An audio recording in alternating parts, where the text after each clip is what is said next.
आज हम लोग स्टार्ट करें अपना फर्स्ट चैप्टर इनऑर्गेनिक केमिस्ट्री का। ठीक है, तो चैप्टर का नेम क्या है? P block chemistry. बट ये नाम तुम्हारे बुक में मेंशन नहीं है। तुम्हारे नाम क्या मेंशन है? Group 16, 17 and 18 elements. ठीक है, तो ये चैप्टर पढ़ने के लिए तुमको और किसी चैप्टर पे डिपेंड है क्या ये चैप्टर? सबसे पहले तो ये जानो, मतलब कोई बेसिक नॉलेज चाहिए क्या इसके लिए?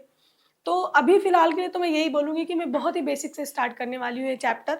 और ये चैप्टर क्रैश कोर्स में स्टार्ट हो रहा है, तो तुम्हारे एग्ज़ाम ओरिएंटेड भी है। तो तुमको इस चीज़ की टेंशन नहीं लेनी है कि ये पहले कुछ नहीं पढ़ा है या क्रैश कोर्स में हूँ या बेसिक नॉलेज नहीं है, तो इस पर कुछ ज़्यादा डिपेंडेंट है नहीं ये चैप्टर। ये पढ़ना क्यों इंपॉर्टेंट है, ये देखो कि इनऑर्गेनिक में गिन के 4-5 चैप्टर्स ही हैं तुम्हारे पास। ठीक है, वो चैप्टर्स में भी बहुत अच्छे मार्क्स हैं, मतलब बहुत वेटेज वाले चैप्टर्स हैं। जैसे पी ब्लॉक तुम्हारे इनऑर्गेनिक का फर्स्ट चैप्टर है और इसका वेटेज कितना जा रहा है? 6 to 8 मार्क्स और 7 to 8 मार्क्स होता है इसका। ठीक है, और ये किसी चैप्टर पे डिपेंडेंट नहीं है, मतलब इसको पढ़ोगे, इस पे जो क्वेश्चन है तुम सॉल्व कर सकते हो। दूसरा क्या है, इस पे देखो ये चैप्टर बहुत वास्ट है, बहुत ही ज़्यादा वास्ट है। मतलब पी ब्लॉक स्टार्ट ही कहाँ से होता है तुम्हारा? ये ग्रुप 16, 17, 18 है, बट तुम्हारे पास ग्रुप पी ब्लॉक में अगर देखोगे,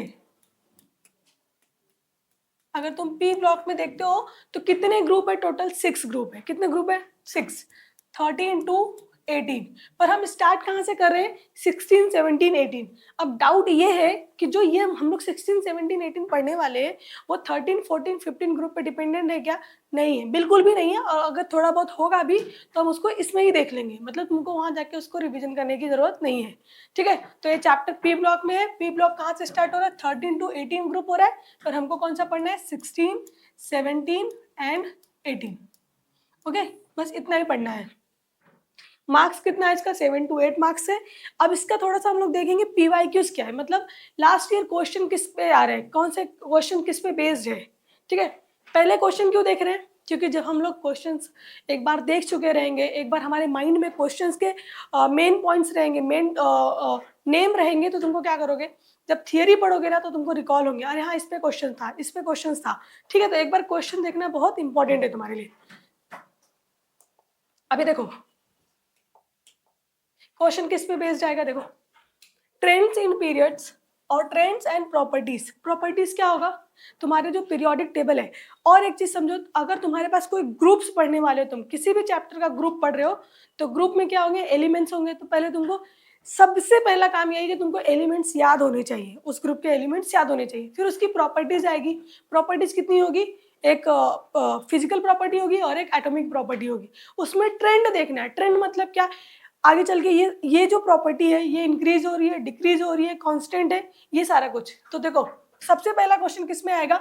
ट्रेंड्स एंड प्रॉपर्टीज, कि ट्रेंड क्या है और प्रॉपर्टीज क्या है। नेक्स्ट क्वेश्चन क्या होगा? Anomalous behaviour of oxygen and fluorine.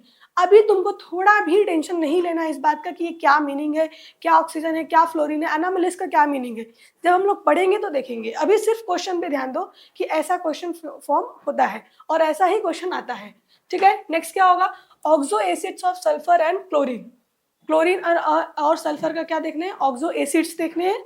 Next क्या होगा? Element of group and their configuration, oxidation state.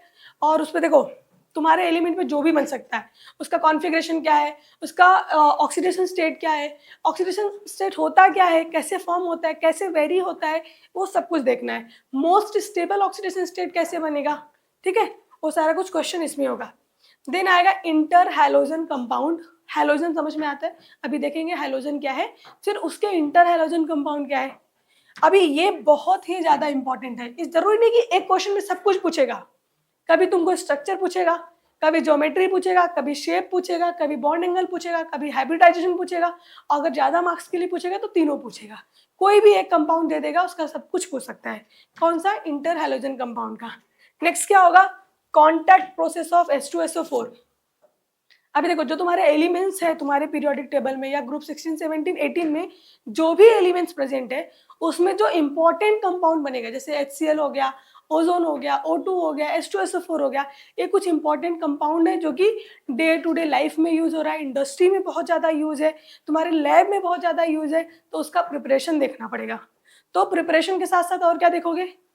उसकी प्रॉपर्टीज वगैरह भी देखोगे। ठीक है, तो यार और क्या नेक्स्ट होगा? Distinguish between rhombic sulphur and monoclinic sulphur. तो ये देखेंगे क्या होता है, ये सब आगे देखेंगे। तो तुम्हारा बेसिकली चैप्टर कैसे तुम क्लासीफाई कर सकते हो, ओवरऑल चैप्टर में तुमको है क्या, तुम ये समझो ये चैप्टर किस पे डिफाइंड है, इस चैप्टर में हमको पढ़ना क्या है। सिंपल सी चीज देखो, सबसे पहले क्या देखना है, एलिमेंट्स। क्या देखना है, एलिमेंट्स। कौन से एलिमेंट्स, ग्रुप 16, 17, 18 में जो एलिमेंट्स है वो। फिर उसके क्या देखनी है, प्रॉपर्टीज। प्रॉपर्टीज में भी कितने टाइप्स के हैं, 2 types, physical properties and atomic properties. ठीक है, उसके बाद क्या देखना है, कुछ इंपॉर्टेंट कंपाउंड का क्या देखना है, प्रिपरेशन। प्रिपरेशन देखना है, एलोट्रॉप देखना है। अच्छा एक देखो, किसी चीज का अगर तुम प्रिपेयर कर लिए, जैसे तुमको ऑक्सीजन चाहिए था, तुमने ऑक्सीजन बना लिया, सिर्फ बना के काम खत्म हो गया क्या, नहीं। अभी उस ऑक्सीजन को तुमको चेक करना पड़ेगा, इसका वेट कितना है, इसका डेंसिटी कितना है, इसका मेल्टिंग पॉइंट कितना है, इसका बॉइलिंग पॉइंट कितना है, और वो रिएक्ट कैसे करता है, तो मतलब बाकी अदर कंपाउंड से वो रिएक्ट कैसे करता है। क्लियर है। तो देखो तुमको किसी भी चीज को जब प्रिपेयर करोगे ना, प्रिपरेशन कर लोगे, सिंथेसाइज कर लोगे, उसके बाद तुमको क्या देखना पड़ेगा, physical property, chemical property and uses, applications.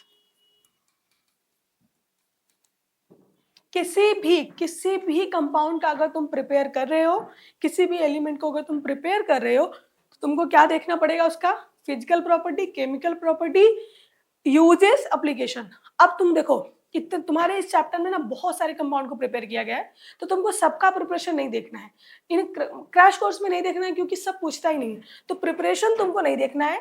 लेकिन किसी किसी चीज का जिस जिस भी कंपाउंड का नेम रिएक्शन होगा ना, उसको देखना पड़ेगा। जैसे कॉन्टैक्ट प्रोसेस हो गया, डेकन प्रोसेस हो गया, ये बाय नेम रिएक्शन है, नेम है उसके अंदर, तो वो तुमको रिएक्शन देखने पड़ेंगे।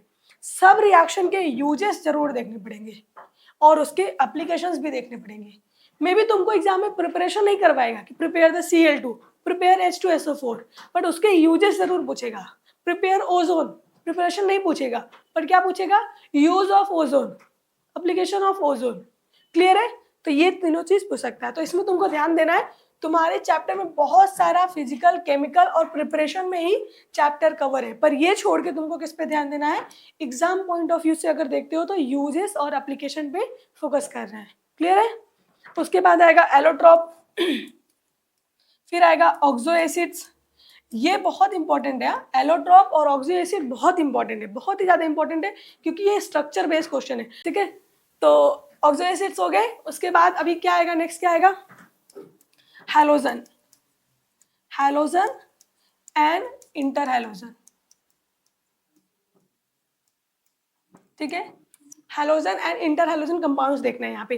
तो ये इसका तुम्हारा पूरा फ्लो ऑफ चैप्टर कैसे जाएगा, पहले एलिमेंट्स देखो, फिर उसकी प्रॉपर्टीज देखो, फिर उसके प्रिपरेशन देखो, फिर उसकी केमिकल प्रॉपर्टीज देखो, और फिर उसके फिजिकल प्रॉपर्टी देखो, और reactivity towards other atom. Okay, element of group 16, 17 and 18। तो सबसे पहले तुमको ये पता होना चाहिए कि 16, 17, 18 है कहाँ पे। अब मैं जो स्टार्ट कर रही हूँ ना, वो ये समझ के कर रही हूँ कि तुमको अभी पता नहीं है कि पी ब्लॉक कहाँ है, एस ब्लॉक कहाँ है। बेसिक नॉलेज तो होगा ही, क्योंकि 9, 10 से स्टार्ट हो जाता है, बट 16, 17, 18 कहाँ पे है। तो एक छोटा सा तुमको ये देख लो कि तुम्हारा पीरियोडिक टेबल दिखता कैसे है। तो पहले आएगा एस ब्लॉक, ठीक है, उसके बाद आएगा डी ब्लॉक एंड आएगा पी ब्लॉक, और यहाँ पे आएगा एफ ब्लॉक। ये सबको पता होगा, ये हर एक स्टूडेंट को पता होगा कि ऐसे ही है, पहले S block, then P block, then D block and F block. लेकिन अब जो मैं नेक्स्ट क्वेश्चन पूछने वाली हूँ ना, अगर उसका आंसर पता है तो फिर तो बात है कुछ। ठीक है, तो क्या क्वेश्चन है आगे देखो। ठीक है, अभी एस ब्लॉक में कितना ग्रुप प्रेजेंट है, पी ब्लॉक में कितना ग्रुप प्रेजेंट है, डी ब्लॉक में कितना ग्रुप प्रेजेंट है। या तो कोई स्टूडेंट होगा जो रट्टाफाई कर लिया होगा, एस ब्लॉक में 2 है, पी ब्लॉक में ऐसे है वैसे, तो एक या तो रट्टा है तो भी ठीक है, एटलीस्ट पता तो है ना।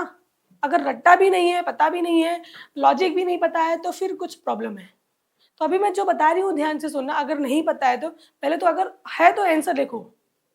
ठीक है, क्या है, एस ब्लॉक में कितना ग्रुप है, पी ब्लॉक में कितना ग्रुप है, डी ब्लॉक में कितना ग्रुप है। क्लियर है, आया आंसर, आया कि नहीं आया। ठीक है, जिसका नहीं है अभी देखो लॉजिक, देखो जिसका आ गया उसका भी लॉजिक देखो, ये कोई रट्टाफिकेशन वाली पार्ट नहीं है। अभी तुम्हारे पास क्या है, एस ब्लॉक आया ही क्यों name, the electron which enter in the S orbital that element comes under the S block. Okay, तो एस ब्लॉक की कैपेसिटी कितनी है, 2 इलेक्ट्रॉन की, 0 to 2। इसकी पॉसिबिलिटी क्या है, S1 S2। Similarly P orbital की कैपेसिटी कितनी है, 0 to 6। कितने इलेक्ट्रॉन हो सकते हैं, पी की कैपेसिटी कितनी है, 6 इलेक्ट्रॉन की है, तो यहाँ पे कितना जाएगा, P1 P2 P3 P4 P5 and P6। तो P ब्लॉक में कितने ब्लॉक्स होंगे, P ब्लॉक में कितने ग्रुप्स होंगे, 6 ग्रुप। किस पे डिपेंड कर रहा है, P ऑर्बिटल के कैपेसिटी पे डिपेंड कर रहा है। क्लियर है। ऐसे D की कैपेसिटी कितनी है, 0 to 10, तो D ब्लॉक में कितना ग्रुप होगा, 10 ग्रुप होगा। क्लियर है, ये जस्ट बेसिक नॉलेज था। अभी हमको कहाँ से देखना है, अभी यहाँ पे देखो, सिर्फ P ब्लॉक को देखो। हाँ, सिर्फ अभी हम किसको फोकस कर रहे हैं, P ब्लॉक को कर रहे हैं फोकस। P ब्लॉक कहाँ से स्टार्ट होगा, 13 से। 13 मीन्स बोरॉन से स्टार्ट हो रहा, boron, carbon, nitrogen, oxygen, fluorine and helium, then neon. ठीक है, 13 से स्टार्ट हो रहा है। 13 यहाँ पे आएगा, 14 यहाँ पे आएगा, 15 यहाँ पे आएगा, 16 17 एंड 18। तो हमको बस ये वाला देखना है। 13 14 15 क्यों नहीं देखना है, क्योंकि ये 11th में हो चुका है। पढ़ा है तो वेल एंड गुड, नहीं है तो भी कोई बात नहीं है, क्योंकि तुम्हारे बोर्ड्स में तो आने वाले नहीं है ये। ठीक है, तो हमको कौन सा देखना है, 16 17 18 चैप्टर को आगे फोकस करना है। चले आगे। तो 16th ग्रुप के एलिमेंट कैसे मिलेंगे, एज अ ओर फॉर्म में मिलेंगे, इसीलिए उसको क्या बोला जाता है, चाल्कोजेंस। ठीक है, तो चाल्कोजेंस का देख लिया, ओर फॉर्मिंग है, मतलब सारे एलिमेंट्स कैसे हैं, or forming, as a impurity forming में रहेंगे। नेक्स्ट आएगा 17 ग्रुप जो कि हैलोजेंस है, वो कैसे मिलेंगे, सॉल्ट फॉर्म में मिलेंगे। ठीक है, और 18th ग्रुप तो क्या है, नोबल गैसेस और इनर्ट गैसेस है ही। अब क्या करते हैं, एक एक ग्रुप के एलिमेंट्स को देख लेते हैं, उसके इलेक्ट्रॉनिक कॉन्फ़िगरेशन को देख लेते हैं, फिर उसका ऑक्सीडेशन स्टेट देखेंगे। ठीक है, तो यहाँ पे सबसे पहले क्या करते हैं, एलिमेंट देख ले। 16 17 जो भी मैं प्रॉपर्टीज बताऊंगी ना, वो सबके लिए सेम ही होगा, 16 के लिए, 17 के लिए, 18 के लिए। ठीक है, 16th ग्रुप कौन सा है, 16th ग्रुप कौन सा है, बोलो फटाफट बोलो, चाल्कोजेंस और ऑक्सीजन फैमिली। ठीक है, तो चाल्कोजेंस में कौन कौन सा आएगा, oxygen, sulphur, selenium, tellurium and polonium. Okay, this is the element. अब इसमें अगर तुमको इलेक्ट्रॉनिक कॉन्फ़िगरेशन देखना है तो इसमें 3 टाइप का इलेक्ट्रॉनिक कॉन्फ़िगरेशन आएगा। एक आएगा जनरल इलेक्ट्रॉनिक कॉन्फ़िगरेशन, एक आएगा कंडेंस्ड इलेक्ट्रॉनिक कॉन्फ़िगरेशन, और एक आएगा एक्सपांडेड इलेक्ट्रॉनिक कॉन्फ़िगरेशन। तुमको बेसिकली 2 पे ही ध्यान देना है, एक जनरल जो कि सारे एलिमेंट के लिए सेम रहेगा, और एक आएगा कंडेंस्ड वाला। ओके, तो ऑक्सीजन के पास इलेक्ट्रॉन कितना है, प्रोटॉन नंबर कितना है, एटॉमिक नंबर कितना है, सब वही एक ही होगा। ठीक है, 8 है। तो 8 अगर इसके पास है तो वो कौन से नोबल गैस को फॉलो कर सकता है, कौन से नोबल गैस की तरह बन सकता है। देखो, every element want to attain the noble gas electronic configuration. क्या मतलब इसका, कि हर एक आइटम क्या चाहता है कि मैं नोबल गैस की तरह बन जाऊँ। ठीक है, तो नोबल गैसेस कौन सा है देख लो पहले, हीलियम है, नियॉन है, आर्गन है, क्रिप्टॉन है, जेनॉन है, रेडॉन है। ठीक है, अभी हीलियम के पास एटॉमिक नंबर कितना है, 2, और यहाँ से यहाँ आओगे तो क्या करोगे, +8, तो क्या हो जाएगा ये 10, फिर से +8 करोगे तो क्या हो जाएगा 18, फिर क्या प्लस करना है 18, फिर क्या करना है 18, फिर क्या करना है 32। ओके, तो 18 + 18 36, 18 36 + 18 54। क्लियर है, तो ये इसका एटॉमिक नंबर है। तुमको क्या करना है कि जो भी पीरियड में एलिमेंट प्रेजेंट है ना, उसको देखना है कि वो कौन से वाले को फॉलो कर सकता है। अब तुम्हारे पास ऑक्सीजन के पास कितना इलेक्ट्रॉन प्रेजेंट है, 8, और हीलियम के पास कितना प्रेजेंट है, 2, नियॉन के पास कितना प्रेजेंट है, 10। तो ऑक्सीजन कौन से नोबल गैस को अटेन कर सकता है, कोई बोलेगा नियॉन को कर सकता है, कोई बोलेगा हीलियम को कर सकता है। लेकिन मैं बताती हूँ, नियॉन को करने के लिए उसके पास 2 इलेक्ट्रॉन और चाहिए, वो कहाँ से लाएगा, नहीं लाएगा ना। तो जो हीलियम के पास 2 इलेक्ट्रॉन है, ये क्या करेगा, अपने 2 इलेक्ट्रॉन को एज अ नोबल गैस रख लेगा। ओके, तो ऑक्सीजन किसको अटेन करना चाहेगा? हीलियम को अटेन करना चाहेगा। तो हीलियम के पास कितना है? 2 इलेक्ट्रॉन, और तो 8 में से 2 चले गया तो क्या बचेगा? अच्छा, इसका जनरल इलेक्ट्रॉनिक कॉन्फ़िगरेशन क्या होगा?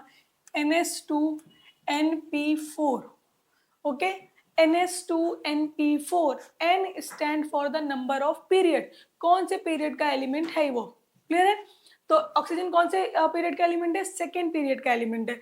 तो ये क्या हो जाएगा? 2s2 2p4। क्लियर है? 100% क्लियर है? यहाँ पे भी क्या आएगा? हीलियम ही आएगा, और यहाँ पे भी 2s2 की जगह क्या आ जाएगा? 3s2 3p4, 3s2 3p4। Okay, अब जैसे ही और एक जाओगे वहां पे d ऑर्बिटल भी आ जाएगा, तो यहाँ पे क्या हो जाएगा? 4s2 4p4 3d10 फील्ड रहेगा। ओके, यहाँ पे क्या होगा? 5s2 5p4, और यहाँ पे क्या हो जाएगा? 4d10। ओके, नेक्स्ट क्या आएगा यहाँ पे? यहाँ पे क्या होगा? 5 की जगह क्या हो जाएगा? 6s2 6p4 5d10 4f14। तो यहाँ पे और एक आ जाएगा। बट तुमको बेसिकली जनरल इलेक्ट्रॉनिक कॉन्फ़िगरेशन के लिए देखो, सबका ये क्या है? 5s2 6s2, देखो 6s2 है, और 4s2 है, 3s2 2s2। तो ये क्या आ जाएगा? इसका जनरल इलेक्ट्रॉनिक कॉन्फ़िगरेशन के हिसाब से आ जाएगा। ठीक है, तो एलिमेंट लिखना है। अभी एलिमेंट को याद भी करना चाहिए, क्योंकि एलिमेंट याद नहीं होगा तो मीनिंग नहीं है। तो कैसे करोगे? ओ स से टे पो, कोई भी एक निमोनिक्स बना लेना है तुमको याद करने के लिए। बट यहाँ फिलहाल जो मैं बता रही हूँ वो क्या है? ओ स, ओस की बूंदे होती है ना, वो ओ स से टेपो। इसका मीनिंग कुछ भी नहीं है, बट ये कुछ ऐसा हो रहा है कि एक सिस्टम बन जा रहा है, एक अच्छा सा साउंड कर रहा है तो याद हो जाएगा। जैसे मुझे याद हो गया, बाकी स्टूडेंट्स को याद हो जाता है, तो तुमको भी याद हो ही जाएगा। क्लियर है? तो क्या निमोनिक्स है? ओ स से टेपो, ओ स से टेपो।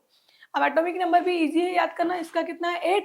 तो नीचे आओगे तो +8, फिर 18, फिर 18, फिर 32 ऐड करना है, जैसे यहाँ पे हम लोग ने किया है। ओके, तो यहाँ पे तुम्हारा क्या कंप्लीट हो रहा है? 16th ग्रुप का क्या है? Electronic configuration. अभी इसी इलेक्ट्रॉनिक कॉन्फ़िगरेशन से तुम क्या निकाल सकते हो? Oxidation state. मैं सिर्फ 2 का ऑक्सीडेशन स्टेट निकालूंगी, 2 का, हाँ चलो 2 का निकाल देती हूँ, बाकी तुमको मालूम पड़ जाएगा। ओके, तो यहाँ पे ओके, ऑक्सीडेशन स्टेट देख लेते हैं। ऑक्सीजन है और सल्फर है। ओके, इसका कितना था? 2s2 2p4। मतलब ये दिखेगा कैसे? s में 2 इलेक्ट्रॉन है और p में 4 इलेक्ट्रॉन है।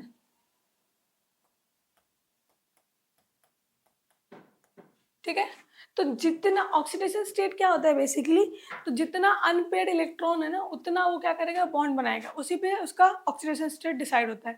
तो उसके पास कितना अनपेड इलेक्ट्रॉन है? सिर्फ 2 ही अनपेड इलेक्ट्रॉन है। ठीक है, तो ये 2 अनपेड इलेक्ट्रॉन क्या कर सकता है? किसी के साथ शेयर कर सकता है, और किसी से इलेक्ट्रॉन लेके अपने पास बना सकता है।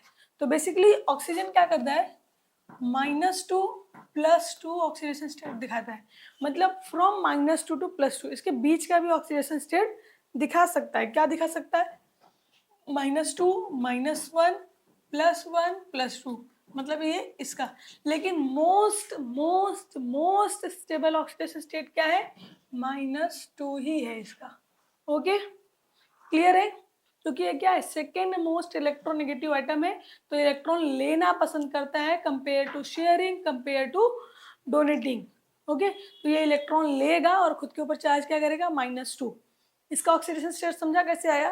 अब देखो सल्फर में क्या होता है? यहाँ पे 3s2 3p4 हो जाता है, बट यहाँ पे दिख नहीं रहा है, और एक ऑर्बिटल प्रेजेंट है। कौन सा प्रेजेंट है?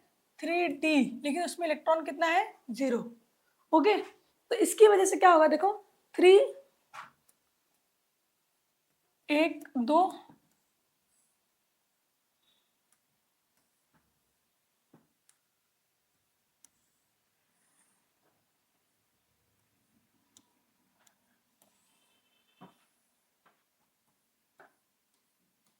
अभी देखो तुम्हारे पास क्या है? 3s है, 3p है एंड 3d है। ओके, तो 3p में कितने इलेक्ट्रॉन है? 4। तो 1 2 3 4। ओके, और यहाँ पे कितना इलेक्ट्रॉन है? 0। तो अब यहाँ पे होता है क्या है, तो ये तो 2 इलेक्ट्रॉन शेयर कर सकता है, तो 2 इलेक्ट्रॉन शेयर करेगा तो +2 बनाएगा। पर तुमको एक चीज ध्यान रखो, ये क्या है? ये भी 3 है, ये भी 3 है, ये भी 3 है। मतलब ये सारे तीनों ऑर्बिटल कहाँ प्रेजेंट है? सेम शेल में प्रेजेंट है, सेम ऑर्बिट में प्रेजेंट है। अभी एक बात बताओ, अगर अपने ही घर में तुम्हारे पास बेडरूम है, किचन है, हॉल है, तो तुम एक रूम से 2 रूम में जा सकते हो ना, अकॉर्डिंग टू योर कंफर्टेबिलिटी, कहाँ पे तुम ज्यादा कंफर्ट फील कर रहे हो। क्लियर है? तो वैसे ही इलेक्ट्रॉन जब बॉन्ड बनाते हैं तो अपने ही घर के किसी भी ऑर्बिटल में, किसी भी सबशेल में जा सकते हैं। क्लियर है? तो एस का इलेक्ट्रॉन पी में, पी का डी में, ऐसे जा सकता है। तो ये +2 ऑक्सीडेशन स्टेट दिखा रहा है, पर अगर इसके पास कोई और भी बॉन्ड बनाने आएगा तो क्या करेगा? ये अपने एक इलेक्ट्रॉन को यहाँ ट्रांसफर कर देगा। तो ये वाला इलेक्ट्रॉन कहाँ चले जाएगा? अब यहाँ पे एक ही इलेक्ट्रॉन बचेगा और एक इलेक्ट्रॉन यहाँ पे आ जाएगा। क्लियर है? अब देखो टोटल अनपेयर्ड इलेक्ट्रॉन कितना है? 3 इसमें है और एक इसमें है, तो कितना हो गया? 4। तो +2 +4। अगर कोई और आ रहा है, बोल रहा है और बॉन्ड बनाना है मुझे, तो क्या करेगा? ये अपने इस वाले इलेक्ट्रॉन को भी कहाँ करेगा? यहाँ पे। क्योंकि देखो अभी भी 3 3 दिख रहा है ना, सेम घर के क्या है? ऑर्बिटल्स हैं, तो अपने इलेक्ट्रॉन इधर उधर कर सकते हैं। तो यहाँ पे एक इलेक्ट्रॉन यहाँ पे आ जाएगा और इसका एक कम हो जाएगा। ओके, तो यहाँ पे अब टोटल इलेक्ट्रॉन कितना दिख रहा है? +6। तो इसका ऑक्सीडेशन स्टेट क्या हो जाएगा? +2 +4 +6।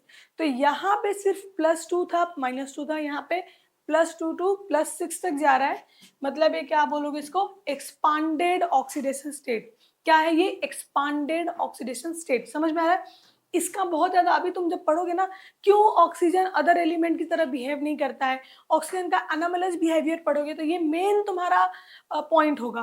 क्योंकि ऑक्सीजन क्या दिखा रहा है? सिर्फ -2 +2, अदर एलिमेंट +6 तक जा रहे हैं। क्यों? Due to the presence of D orbital.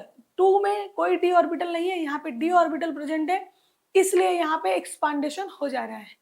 Clear है? सिमिलर फॉर द सेलेनियम, ये भी कितना दिखाएगा? +2 +4 +6, और नीचे के सारे एलिमेंट क्या दिखाएंगे? सेम ऑक्सीडेशन स्टेट दिखाएंगे। क्लियर है? तो ऑक्सीजन का ये एनामलस बिहेवियर भी यहीं पे कवर हो जाता है कि ऑक्सीजन शोज द ओनली +2 और -2 electronic configuration, where other element go to the +6 electronic configuration. Okay, done. अभी नेक्स्ट देख लेते हैं किसके लिए, कौन सा ग्रुप था ये? 16। 17 मतलब हैलोजन कंपाउंड के लिए देख लेते हैं। 17th group. ओके, एलिमेंट कौन कौन सा प्रेजेंट है? Fluorine, chlorine, bromine, bromine and iodine. Okay, fluorine, chlorine, bromine and iodine. इसका एक तो जनरल इलेक्ट्रॉनिक कॉन्फ़िगरेशन होगा। क्या जनरल इलेक्ट्रॉनिक कॉन्फ़िगरेशन होगा? NS2Np5। क्या होगा? NS2Np5। N stand for the number of period. तो फ्लोरीन सेकेंड पीरियड का एलिमेंट है। कौन से पीरियड का? सेकेंड पीरियड का एलिमेंट है। तो यहाँ पे क्या हो जाएगा?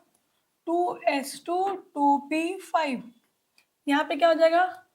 3s2 3p5। यहाँ पे क्या हो जाएगा? 4s2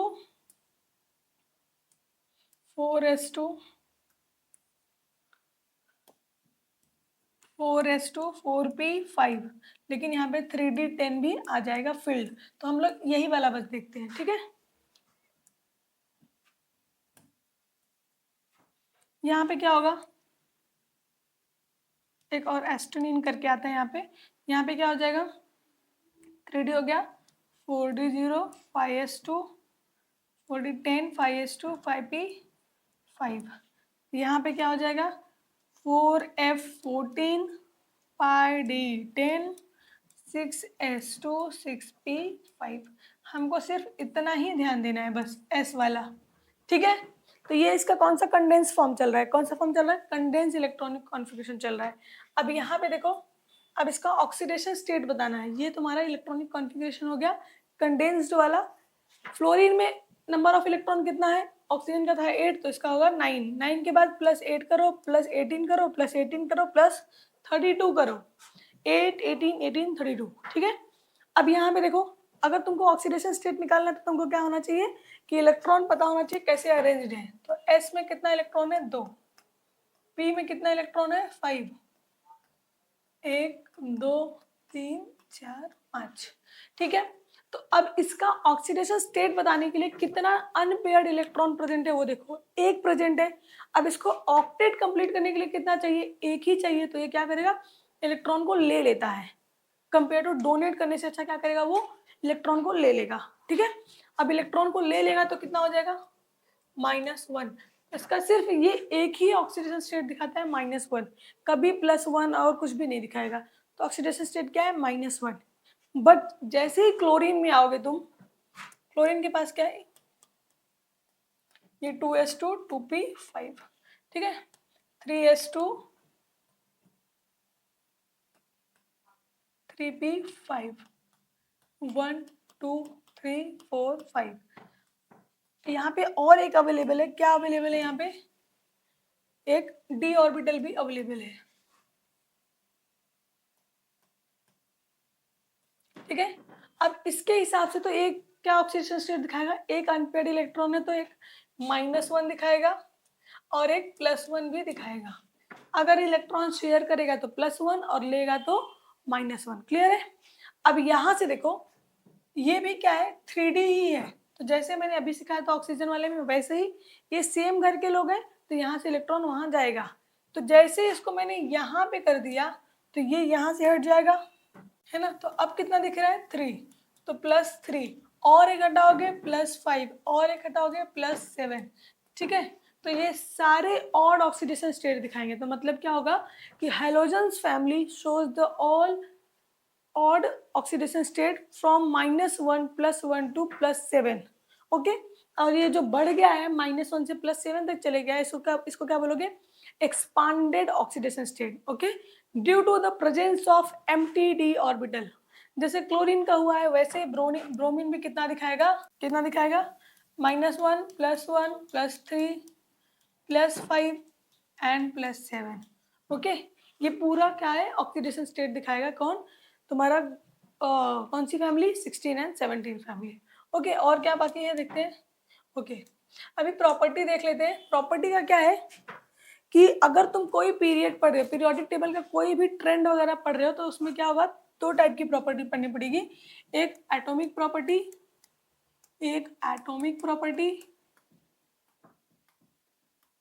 ठीक है, और दूसरी फिजिकल प्रॉपर्टी,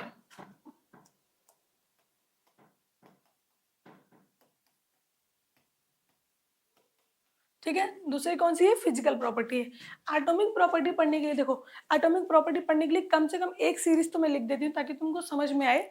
देखो क्या करोगे,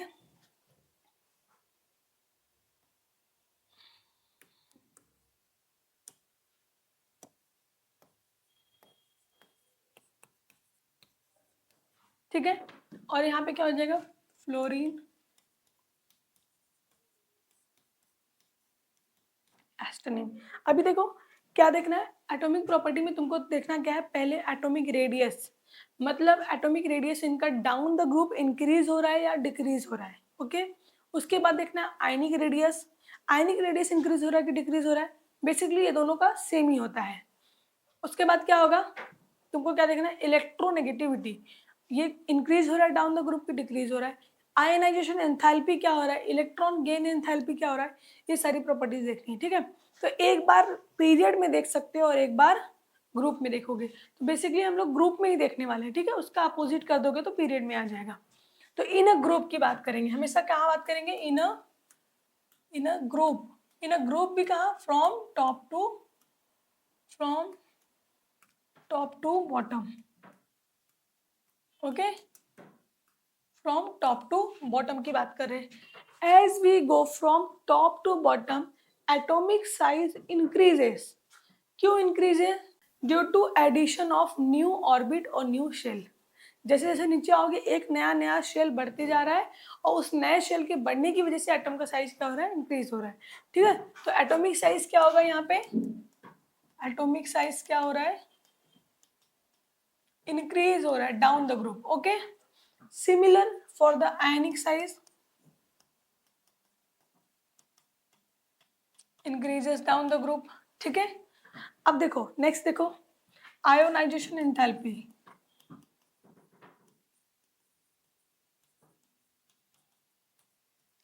आयोनाइजेशन एंथैल्पी क्या होगा? अगर तुमको आयोनाइजेशन एंथैल्पी नहीं पता है क्या है, तो पहले जो मैं बोल रही हूँ वो लिखो, समझो, फिर इसका ट्रेंड देखेंगे, ठीक है। What is ionisation enthalpy?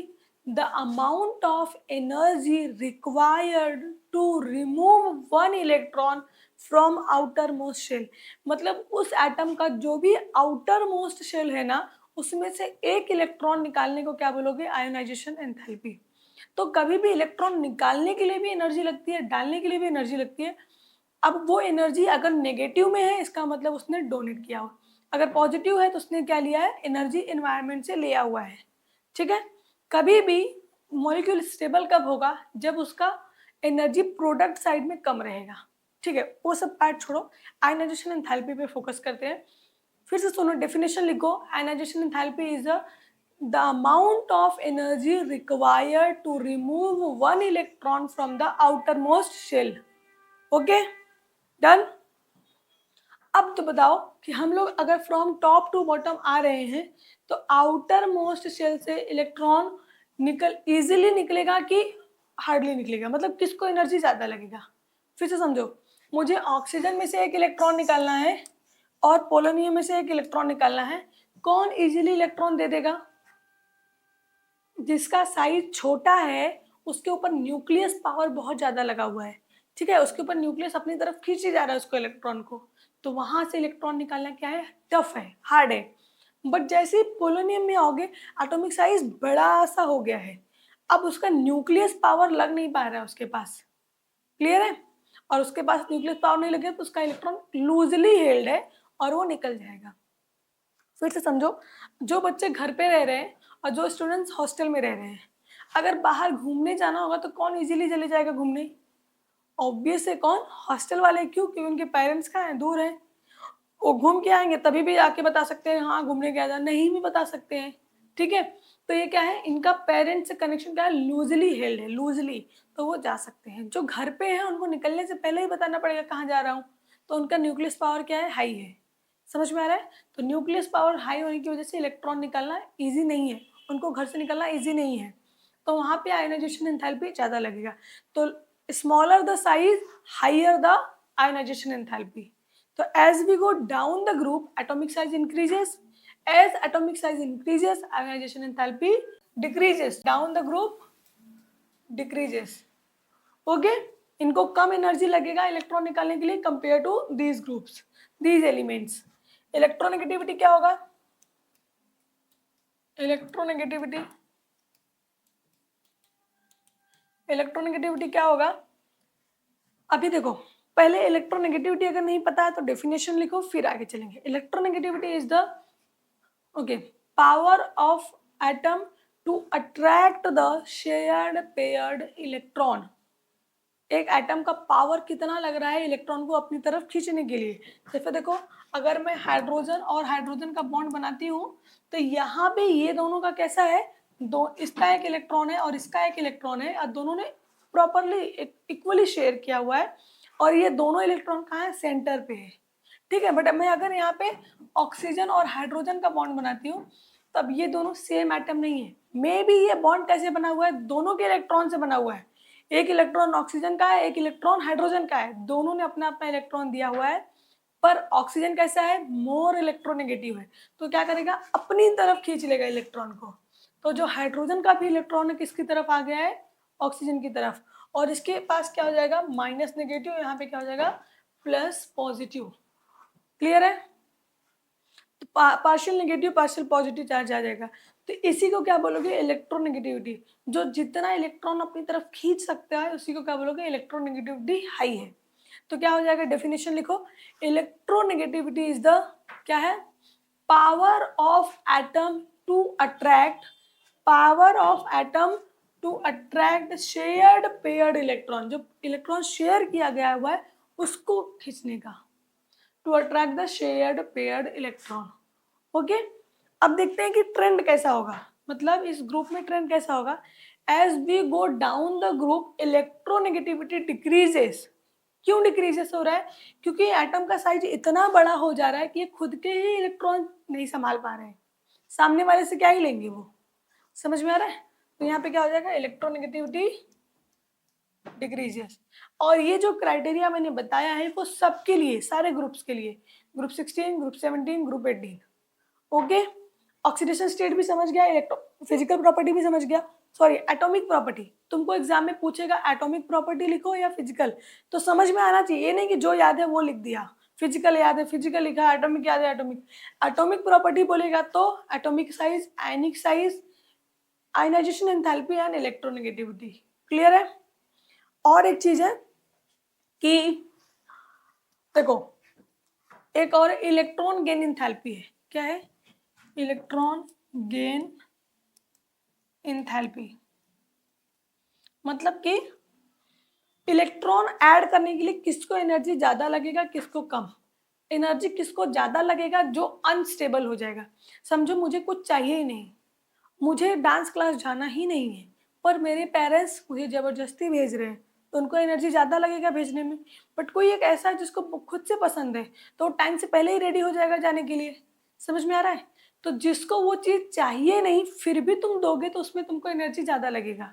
But जिसको वो चीज़ ऑलरेडी चाहिए, उसको पहले से पैशनेट है, तो उसमें तुमको एनर्जी कम लगेगा। तो इलेक्ट्रॉन गेन एंथैल्पी, हमको इलेक्ट्रॉन डालना है तो एनर्जी किसको ज़्यादा लगेगा किसको कम लगेगा वो देखना है। ठीक है? तो अभी देखो, ऑक्सीजन को एक इलेक्ट्रॉन चाहिए, सबको एक इलेक्ट्रॉन की कमी है। ठीक है? यहाँ पे 2 इलेक्ट्रॉन की, इस फैमिली में सबको 2 इलेक्ट्रॉन की कमी है। सबको चलो मैं 2 इलेक्ट्रॉन देना स्टार्ट करती हूँ, तो क्या सब इजीली इलेक्ट्रॉन ले लेंगे क्या? क्या सबको डिफरेंस, मतलब सबको उतना ही एनर्जी लगेगा क्या? क्योंकि इलेक्ट्रॉन तो सबको 2 ही देना है, तो एनर्जी सबको सेम लगेगी? नहीं लगेगी। एनर्जी किस पर डिपेंड करेगी? उसके साइज पर डिपेंड करेगी, जेड इफेक्टिवनेस पर डिपेंड करेगी, जो कि तुमको अभी, ठीक है, अभी नहीं पता है तो भी देखो। ऑक्सीजन कैसा छोटा एटम है, कैसा एटम है? छोटा एटम है। अब छोटा एटम होने की वजह से क्या हो रहा है, यहाँ पे न्यूक्लियस है और ये यहाँ पे इलेक्ट्रॉन डाल रहे हो तो न्यूक्लियस अपनी तरफ खींच पा रहा है। ठीक है? इलेक्ट्रॉन अपनी तरफ खींच रहा है तो इजीली इलेक्ट्रॉन ऐड हो जाएगा। लेकिन जैसे ही पोलोनियम में जाओगे, पोलोनियम का साइज क्या हो रहा है, बहुत ही बड़ा हो रहा है। ठीक है? अब मैं यहाँ पे इलेक्ट्रॉन डाल रही हूँ, न्यूक्लियस का पावर ही नहीं लग पा रहा है यहाँ पे अट्रैक्ट करने के लिए, तो यहाँ पे इलेक्ट्रॉन ऐड करना क्या हो रहा है, हार्ड हो रहा है। समझ में आ रहा है? तो यहाँ पे इलेक्ट्रॉन ऐड करना क्या हो जाएगा, हार्ड हो जाएगा।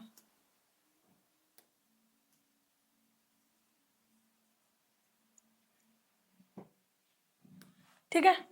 तो अभी देखो, जहां पे तुमको इलेक्ट्रॉन ऐड करना इजी है ना, तो वहां पे इलेक्ट्रॉन गेन एंथैल्पी क्या होगा, नेगेटिव होगा कि पॉजिटिव होगा? नेगेटिव, हाई नेगेटिव होगा। हाई नेगेटिव मतलब अभी देखो, माइनस, अगर मैं बोलूँ यहाँ पे -80 -10 कौन सा बड़ा है? ऑब्वियस है -10 बड़ा है ना। तो जैसे जैसे आओगे नीचे ना, negative value decreases, electron gain enthalpy negative value decreases, इसका मतलब electron gain enthalpy increases. Okay? तो यहाँ पे क्या लिख सकते हो, ये हमेशा नेगेटिव ही रहेगा, वैल्यू नेगेटिव ही रहेगा, कभी कभी लास्ट में पॉजिटिव भी जा सकता है। तो electron gain enthalpy down the group increases but negative value decreases. ये अगर समझा है तो बहुत अच्छी बात है, अदरवाइज इसको एज इट इज याद कर लो। ये सारा क्या है, तुम्हारा एटॉमिक प्रॉपर्टीज है। फिर नेक्स्ट कौन सा आएगा, फिजिकल प्रॉपर्टी। क्या आएगा, फिजिकल प्रॉपर्टी। फिजिकल प्रॉपर्टी में जनरली तुमको क्या देखना है, उसका atomic mass, melting point, boiling point, density. मैं तो बोलती हूँ सब इंक्रीज होता है। देखो क्या होगा यहाँ पे, ओ से, ठीक हो, जैसे जैसे नीचे जा रहे हो क्या हो रहा है, एटॉमिक साइज इंक्रीज हो रहा है, एटॉमिक वेट भी इंक्रीज हो रहा है, एटॉमिक मास इंक्रीज हो रहा है, तो यहाँ पे मेल्टिंग पॉइंट भी क्या होगा, इंक्रीज करेगा, बॉइलिंग पॉइंट भी क्या करेगा, इंक्रीज करेगा, और क्या चेंजेस आएगा, डेंसिटी भी इंक्रीज करेगा, और क्या है, melting point, boiling point, density, और कुछ है? ठीक है? तो ये सारी चीजें क्या है, फिजिकल प्रॉपर्टी में इंक्रीज करेंगे from top to bottom, from top to bottom. Okay, तो अभी तक हमने क्या देखा, बेसिक सारी चीज़ें मैंने आपको पी ब्लॉक के 16-17 ग्रुप के पढ़ा दिया है। क्या क्या पढ़ा दिया, 16-17 ग्रुप के एलिमेंट्स कौन से हैं, उसके बाद उसके कॉमन नेम क्या है, कॉमन नेम का मीनिंग क्या है, उसके बाद उसमें एलिमेंट्स का इलेक्ट्रॉनिक कॉन्फ़िगरेशन देख लिया, ऑक्सीडेशन स्टेट देख लिया, और वेरिएबल ऑक्सीडेशन स्टेट भी देख लिया। मतलब कि स्टार्टिंग का एलिमेंट जो था ऑक्सीजन था वो -2 दिखा रहा था, बट अदर एलिमेंट्स +4 तक जा रहे थे, +6 तक जा रहे थे। Similarly for the 17th group fluorine क्या दिखा रहा था, -1, बाकी अदर एलिमेंट कहाँ तक जा रहे हैं, +7 तक जा रहे हैं। तो ऑक्सीडेशन स्टेट क्या कर रहा है, वेरी कर रहा है। किसका वेरी कर रहा है, फर्स्ट एलिमेंट का और बाकी अदर एलिमेंट का। समझ में आ रहा है, जैसे मैं बोल रही हूँ ऑक्सीजन फैमिली, तो ऑक्सीजन फैमिली में ऑक्सीजन का ऑक्सीडेशन स्टेट डिफरेंट है, बाकी अदर एलिमेंट का क्या है, डिफरेंट है। क्लियर है। ऐसे ही फ्लोरीन फैमिली में फ्लोरीन का ऑक्सीडेशन स्टेट क्या है, डिफरेंट है, बाकी अदर एलिमेंट का क्या है, डिफरेंट है। तो इसको क्या बोलोगे कि अगर तुम सेम फैमिली में हो तो प्रॉपर्टी क्या होनी चाहिए, सेम होनी चाहिए ना। अगर सेम फैमिली के बिलोंग करते हो तो हमारी प्रॉपर्टी क्या होनी चाहिए थी, सेम। बट फ्लोरीन तो सेम नहीं दिखा रहा है, ऑक्सीजन अपनी फैमिली की जैसा तो नहीं दिख रहा है, तो कुछ क्या है, प्रॉपर्टीज चेंज है। किसकी चेंज है, फर्स्ट एलिमेंट का, बाकी अदर एलिमेंट से। उसको क्या बोलोगे, एनामिलस बिहेवियर। तो हम नेक्स्ट टॉपिक पे जा रहे हैं। कौन सा टॉपिक है, एनामिलस बिहेवियर। कौन कौन दिखाएगा, always anomalous behaviour is shown by the first element of group. किसी भी ग्रुप का पहला एलिमेंट जो है वो हमेशा एनामिलस बिहेवियर दिखाएगा कंपेयर टू अदर। उसका रीजन क्या है वो अभी हम लोग देखने वाले हैं। ठीक है, तो एनामिलस बिहेवियर मीन्स डिफरेंट प्रॉपर्टीज। एनामिलस का क्या मतलब है, डिफरेंट प्रॉपर्टीज। अभी ऑक्सीजन का एनामिलस बिहेवियर क्या है, ऑक्सीजन क्या कर रहा है, सबसे पहले एटोमिसिटी क्या क्या मतलब है, ऑक्सीजन कितने एटम में मिलता है तुमको। तो कभी भी ऑक्सीजन देखोगे तुमको O2 के फॉर्म में ही मिलेगा, कभी ऑक्सीजन O के फॉर्म में कभी भी नहीं मिलेगा। तो इसकी एटोमिसिटी कितनी हो गई, 2। क्या है ये, डाई एटोमिक है। क्लियर है, ऑक्सीजन क्या है, डाई एटोमिक मॉलिक्यूल है या एलिमेंट है। बाकी उसके बाद जो सल्फर है वो कैसा होगा, S8 S4 ऐसे मिलेगा। इसका मतलब क्या हो रहा है कि वो उसका पॉली एटोमिक चले गया। ऑक्सीजन O2 है, सल्फर S8 है, तो S8 में क्या हो गया, पॉली एटोमिक हो गया। तो ये सबसे पहले क्या है, डिफरेंट प्रॉपर्टीज है ऑक्सीजन की। Oxygen is a diatomic while other elements are the polyatomic. Clear है, फर्स्ट एनामिलस बिहेवियर क्या है, oxygen is a diatomic while other are the polyatomic molecule. ठीक है, नेक्स्ट क्या होगा, मैग्नेटिक प्रॉपर्टी। मैग्नेटिक प्रॉपर्टी का क्या मतलब है, इसको कैलकुलेट कैसे करोगे, देखोगे कैसे कि मैग्नेटिक कैसा शो हो रहा है, वो एमओटी थियरी है, मॉलिक्यूलर ऑर्बिटल थियरी, जो कि 11th में केमिकल बॉन्डिंग चैप्टर में है। बट फिलहाल के लिए तुमको क्या करना है, यहाँ पे मैग्नेटिक प्रॉपर्टी समझने के लिए ये समझो कि ऑक्सीजन क्या कर रहा है, oxygen is a paramagnetic while other elements are diamagnetic. समझ में आ रहा है, तो ऑक्सीजन कैसा है, पैरामैग्नेटिक है, while other elements are diatomic. मालूम कैसे पड़ेगा, बाय एमओटी थियरी। क्लियर है, नेक्स्ट क्या आएगा, ऑक्सीडेशन स्टेट। इसको तो मैंने 10 बार तुमको समझा चुकी हूँ। ऑक्सीजन कितना ऑक्सीडेशन स्टेट दिखाएगा, -2। मतलब मोस्ट स्टेबल ऑक्सीडेशन स्टेट क्या है, -2, व्हाइल अदर शोज द +6 तक जाएगा, -2 +2 +4 +6। तो ये क्या हो गया, डिफरेंट प्रॉपर्टी हो गया ना, क्योंकि ऑक्सीजन तो सिर्फ एक ही दिखा रहा है, बाकी अदर कहाँ तक जा रहा है, +6 तक। तो ऑक्सीजन क्या दिखाएगा, -2 -1 +2। देखो अगर मैं बोल रही हूँ -2 to +2 ना, तो इसके बीच में -2 -1 +1 +2 सब आ जाता है। ठीक है, और ये क्या जाएगा, -2 +4 +6 यहाँ तक जाएगा। नेक्स्ट क्या होगा, anomalous behaviour, nature of hydride. Nature of hydride का क्या मतलब है, ऑक्सीजन जब हाइड्रोजन से रिएक्ट करेगा तो क्या बनेगा, वाटर। और वाटर कैसा फॉर्म होता है, नॉर्मल टेम्परेचर पे कैसा होगा, लिक्विड स्टेट होगा। कैसा होगा, लिक्विड। ठीक है, बाकी अदर जैसे कि H2O हो गया तो वो क्या है, लिक्विड है। बाकी H2S H2SE ये सब क्या है, गैसियस इन नेचर है। ठीक है, तो ये भी क्या एनामलस बिहेवियर ही हुआ ना, कि ऑक्सीजन कैसा फॉर्म कर रहा है, लिक्विड फॉर्म कर रहा है, बाकी अदर एलिमेंट्स क्या कर रहे हैं, गैसियस फॉर्म कर रहे हैं। क्लियर है, these are the anomalous behaviour of oxygen by compare to the other element of the same family. उसी फैमिली के जो अदर एलिमेंट्स है वो क्या कर रहे हैं, डिफरेंट। अब इसका रीजन क्या है, पहला रीजन है स्मॉल साइज, सबसे पहला एलिमेंट है अगर ग्रुप का तो उसका साइज क्या है, सबसे छोटा है, तो सबसे स्मॉल साइज है। नेक्स्ट रीजन क्या है, high electronegativity. Oxygen is a second most electronegative atom, तो ये हाई इलेक्ट्रोनेगेटिविटी है। नेक्स्ट क्या होगा, अब्सेंस ऑफ डी ऑर्बिटल। इसके पास क्या है, ऑक्सीजन के पास क्या नहीं है, डी ऑर्बिटल प्रेजेंट नहीं है, तो उसकी वजह से उसका ऑक्सीडेशन स्टेट क्या हो रहा है, -2 से +2 तक ही है, अदरवाइज वो भी +6 तक जाता। क्लियर है। अभी नेक्स्ट किसका है, अनोमलस बिहेवियर ऑफ फ्लोरीन। तो अभी क्या सीखा था हमने, अनोमलस बिहेवियर ऑफ ऑक्सीजन। क्या क्या हुआ उसमें, अनोमलस बिहेवियर का क्या मतलब है कि जो पूरा ग्रुप जो बिहेवियर दिखा रहा है वैसा बिहेवियर नहीं दिखाएगा, और अनोमलस बिहेवियर हमेशा किसका होगा, जो फर्स्ट एलिमेंट ऑफ ग्रुप होगा ना उसी का। जैसे फ्लोरीन का हो गया, ऑक्सीजन का हो गया, ये क्या है, first element of the group है, ठीक है।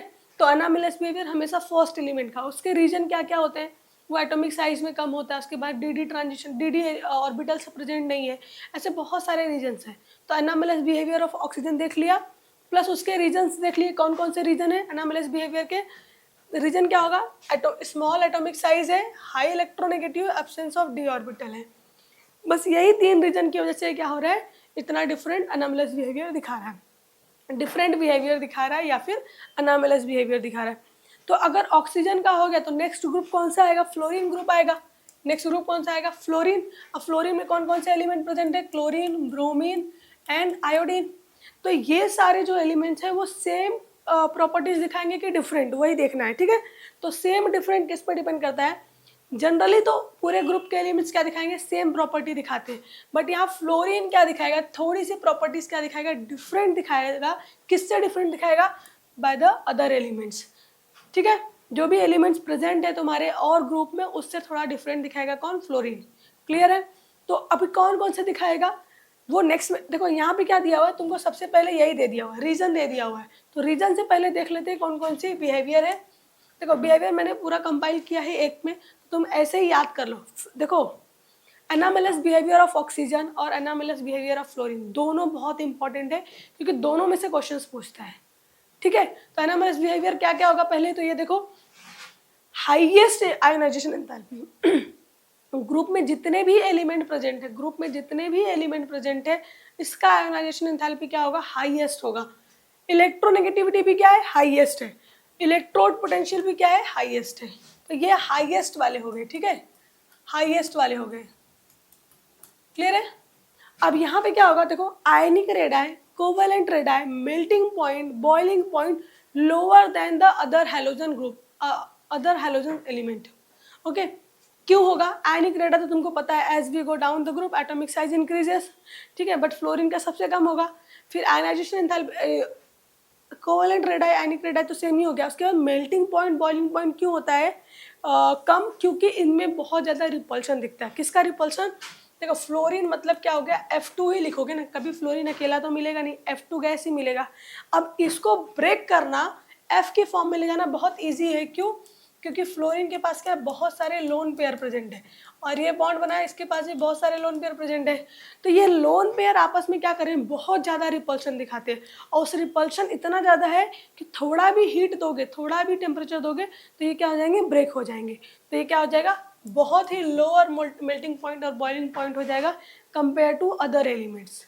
क्लियर है। अब देखो most of the reaction are exothermic. इसके रिएक्शन कैसे, एक्सोथर्मिक है। क्यों एक्सोथर्मिक है, एक्सोथर्मिक मतलब मोस्ट स्टेबल में जा रहे हैं। अब ये आपस में पहले ही खुद में खुश नहीं है, तो ब्रेक होकर बॉन्ड किसी और से बनाता है तो वो ज़्यादा स्टेबिलिटी गेन करेगा, और जब ज़्यादा स्टेबिलिटी गेन करेगा तो रिएक्शन कैसा होगा, एक्सोथर्मिक होगा। क्लियर है, due to short and strong bond. Next क्या होगा, it form only one oxo acid, सिर्फ एक ही ऑक्सो एसिड बनेगा, वो है HOF। याद रखना है दिस ऑक्सो एसिड को। The fluorine form only one type of oxo acid, that is HOF, ठीक है, ये याद रखना है। नेक्स्ट क्या है, HF hydrogen fluoride is in a liquid state while other hydrogen fluoride in a gaseous. इसका क्या मतलब है कि हाइड्रोजन फ्लोराइड जो है वो लिक्विड स्टेट में है, बाकी सब गैसियस स्टेट में। डिफरेंस क्या आएगा दोनों में, क्यों लिक्विड में कोई जाएगा, कोई गैसियस में क्यों जाएगा, जब उनके बीच में बहुत अच्छा इंटरेक्शन हो रहा है, बहुत अच्छा बॉन्डिंग हो रहा है, तो वो लिक्विड टू सॉलिड जाएंगे, और जब बहुत ही मतलब बहुत अच्छा इंटरेक्शन नहीं हो रहा है, बहुत अच्छा बॉन्ड नहीं बन रहा है, तो वो गैसियस में रहेंगे।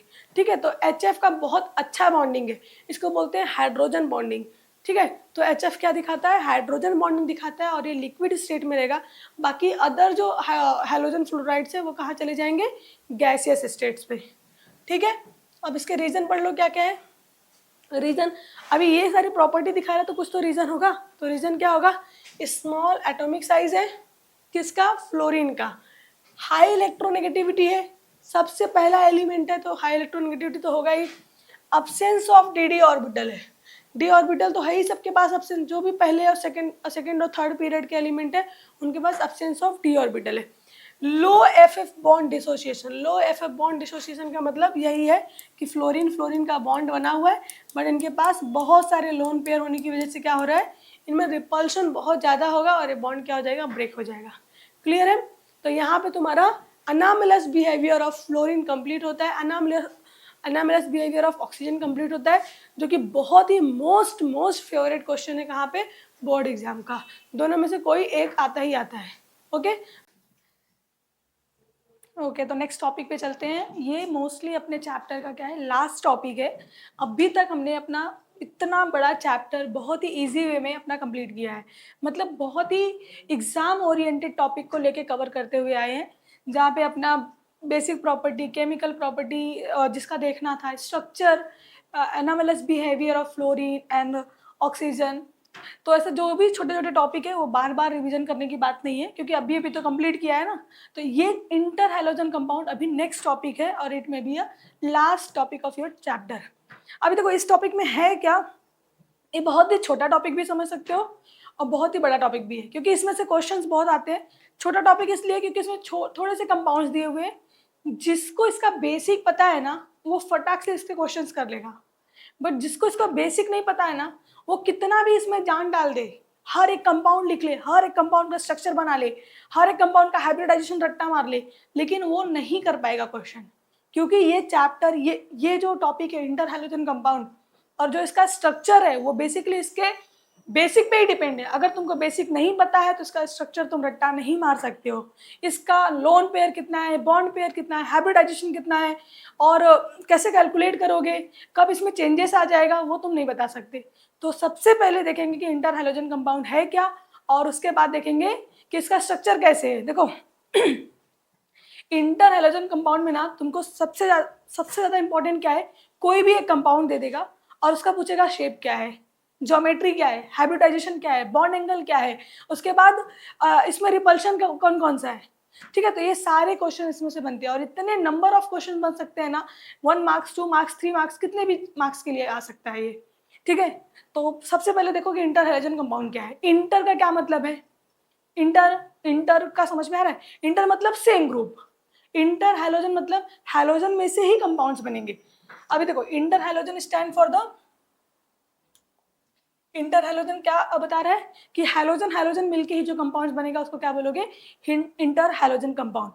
अभी लेकिन इसके लिए कुछ तो क्राइटेरिया होगा, कोई किसी के भी साथ बॉन्ड नहीं बना सकता है या कोई किसी के भी साथ कंपाउंड नहीं बना सकता है। जैसे कि अगर मैं यहाँ पे बोलूं ClF करेक्ट है या FCl करेक्ट है, ClF2 बना सकता है या FCl2 बना सकता है, तुमको देख के क्या लगेगा, दोनों पॉसिबल है, क्यों नहीं बना सकता, है ना। कंपाउंड देख के क्या लग रहा है, सेम ही सेम लग रहा है ना, बट करेक्ट नहीं है, मतलब चारों करेक्ट नहीं है, इसमें से कोई दो ही करेक्ट है। किस वे में करेक्ट है, सबसे पहले अगर तुम कंपाउंड लिख रहे हो, कोई भी मॉलिक्यूल लिख रहे हो, तो सबसे पहले पॉजिटिव आएगा फिर इलेक्ट्रोनेगेटिव आएगा। क्लियर है, तो इसमें क्या है, पहले क्लोरीन और फ्लोरीन में कौन पॉजिटिव है, chlorine is more positive than the fluorine, तो ये वाला करेक्ट होगा compare to this. Example HCl है ना, तो HCl में H मोर पॉजिटिव है कंपेयर टू क्लोरीन, तो H पहले आया है। क्लियर है, तो ऐसे ही हर मॉलिक्यूल में होता है। अब देखो ClF2 और FCl2 में क्या पॉसिबल है, तो इंटर हैलोजन कंपाउंड का एक रूल है। रूल क्या है कि सेंट्रल आइटम में जो है ना, जो सेंट्रल आइटम रहेगा उसका साइज बड़ा होना चाहिए और वो मोर इलेक्ट्रोपॉजिटिव होना चाहिए कंपेयर टू साइड आइटम। समझ में आ रहा है, किस टाइप का एलिमेंट्स बनेगा, देखो यहाँ पे हमारे पास क्या है, X X, ठीक है, जो ये एक्स डैश है ना वो क्या होगा, सेंट्रल एटम होगा। और ये सेंट्रल एटम का हमेशा साइज क्या होना चाहिए, बड़ा होना चाहिए compare to side atom. Also central atom का इलेक्ट्रोनेगेटिविटी कम होना चाहिए कंपेयर टू साइड एटम। अब इसको ये दो अपना माइंड में इंफॉर्मेशन रखते हुए तुम आगे कंपाउंड बनाओगे या फिर बताओगे कि कौन सा करेक्ट है कौन सा इनकरेक्ट है। अभी देखो तुम्हारे पास क्या है, फ्लोरीन है, क्लोरीन है, ब्रोमीन है, आयोडीन है, ठीक है। अब इतने एलिमेंट्स को लेके तुमको, इतने एटम्स को लेके तुमको कंपाउंड बनाना है। इन दोनों का बना सकते हो, ये क्या होगा सेंट्रल में। इन दोनों का बना सकते हो, ब्रोमीन कहाँ पे होगा, सेंट्रल में। समझ में आ रहा। अगर ICl का बनाओगे, समझो मैंने ICl3 बना दिया या Cli3 बना दिया, अब बताओ इसमें से कौन सा करेक्ट है, कैसे समझोगे। जो तुम्हारा सेंट्रल आइटम है वो क्या होना चाहिए, मोर इलेक्ट्रोपॉजिटिव एंड साइज में बड़ा होना चाहिए। तो ये वाला करेक्ट होगा, ये वाला रॉन्ग होगा। क्लियर है। अब आते हैं अपने इंटर हैलोजन कंपाउंड जो दिया हुआ है। तो फिर से समझो, इंटर हैलोजन कंपाउंड क्या है, the compound which is made from the halogen only. Interhalogen compounds are the compound which is made up of halogen only. But what is the rules for that, what is the criteria, the central atom electronegativity must be less than the side atom. ठीक है, मतलब x dash हमेशा क्या होना चाहिए, छोटा होना चाहिए किससे, एक्स से। ये किसकी क्राइटेरिया है, इलेक्ट्रोनेगेटिविटी की है, इलेक्ट्रोनेगेटिविटी की है। अगर मैं बात करूं एटॉमिक साइज की तो एक्स डैश की साइज हमेशा ज्यादा होनी चाहिए किससे, एक्स से। ये क्या है, एटॉमिक साइज। तो ये इंटर हैलोजन का कंपाउंड पढ़ते समय तुमको ये दो रूल याद रखना है। ठीक है। अब यहाँ पे देखो कुछ यहाँ पे कंपाउंड दिया हुआ, देखो इसका नेम क्या होगा, क्लोरीन फ्लोराइड, ठीक है, क्लोरीन ट्राइफ्लोराइड, क्लोरीन पेंटाफ्लोराइड। समझ में आ रहा है। तो क्लोरीन क्या है, सेंट्रल एटम है, फ्लोरीन क्या है, साइड एटम है। क्लोरीन की इलेक्ट्रोनेगेटिविटी कम है कंपेयर टू फ्लोरीन, इसलिए क्लोरीन क्या होगा, सेंट्रल एटम। क्लियर है। नेक्स्ट आओ, ब्रोमीन और फ्लोरीन में किसकी इलेक्ट्रोनेगेटिविटी ज्यादा है। अभी हमने फिजिकल प्रॉपर्टी पढ़ा था, एटॉमिक प्रॉपर्टी पढ़ा था, तो उसमें बताया था कि क्या, कि as we go down the group electronegativity decreases. तो ब्रोमीन नीचे आता है, फ्लोरीन ऊपर आता है। तो ब्रोमीन क्या हुआ, मोर इलेक्ट्रोपॉजिटिव हुआ कंपेयर टू फ्लोरीन। तो ये क्या हो जाएगा, सेंट्रल एटम। अब इसका नेम बताओ, bromine, bromine fluoride, bromine trifluoride. Clear है, ऐसे करके जाना है। फिर आयोडीन और आयोडीन के कंपाउंड, ये तुम्हारे क्या है, जो जितने भी पॉसिबल कंपाउंड्स है वो बन चुके हैं। तुमको क्या करना है, तुमको क्या करना है कि कुछ कंपाउंड्स दिए हुए, अभी देखो ये, देखो ये कुछ कंपाउंड्स है, जैसे ICl है, ICl आयोडीन मोनोक्लोराइड है, और ये बॉन्ड बना दिया और लीनियर। अब तुमको देख के लग रहा है लीनियर है, दो ही कंपाउंड है, दो ही एटम है, दो ही एलिमेंट है, तो क्या हो गया, लीनियर हो गया। बट यहाँ पे कितना लोन पेयर है तुम बता सकते हो क्या, और लीनियर ही क्यों आया है। तो इसका क्राइटेरिया है, इसका एक फॉर्मूला है, एक मेथड है कैलकुलेट करने का। अब यहाँ पे BrF3 तुमको देख के क्या लग रहा है, ट्राइगोनल पिरामिडल हो जाएगा, लेकिन ये क्या है, टी शेप है। तो ये कैसे आएगा, समझ में आ रहा है। तो यही अभी हम लोग देखने वाले हैं, क्या देखने वाले हैं, कि कैसे कैलकुलेट करना है। अब बहुत अच्छे से, बहुत ही अच्छे से ध्यान देना कि अभी हम लोग क्या सीखने वाले हैं, how to calculate, how to determine the structure, geometry, shape, hybridization, bond angle, everything in a one lecture. बहुत, देखो ये तुम्हारे 11th का टॉपिक है, बट तुम्हारे इसमें बहुत ज़्यादा इंपॉर्टेंट है, इंट्रेंस से, तो इंट्रेंस के लिए तो बहुत ज़्यादा इंपॉर्टेंट है, पर फिलहाल तुम्हारे बोर्ड एग्जाम के हिसाब से इंटर हैलोजन कंपाउंड इंपॉर्टेंट है, और इंटर हैलोजन कंपाउंड में ये स्ट्रक्चर इंपॉर्टेंट है। ठीक है, तो जितना अभी ये लेक्चर में तुम जितना अच्छे से ध्यान दोगे ना, शायद अगर एक बार अच्छे से नोट्स बना लिए और समझ गए ना, तो कभी तुमको कभी डाउट नहीं आएगा कि इसका स्ट्रक्चर क्या होगा, इसका ज्योमेट्री क्या होगा। क्लियर है। अभी देखो, पहले सबसे पहला फॉर्मूला है वो देखो, पहला फॉर्मूला क्या है, steric number, steric number. Okay, steric number calculate करने के लिए क्या करोगे, valence electron of, valence electron of central atom plus, formula याद रखो, valence electron of central atom plus number of mono atom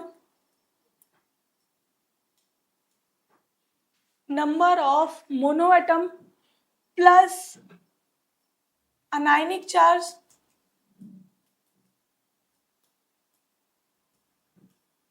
minus cationic charge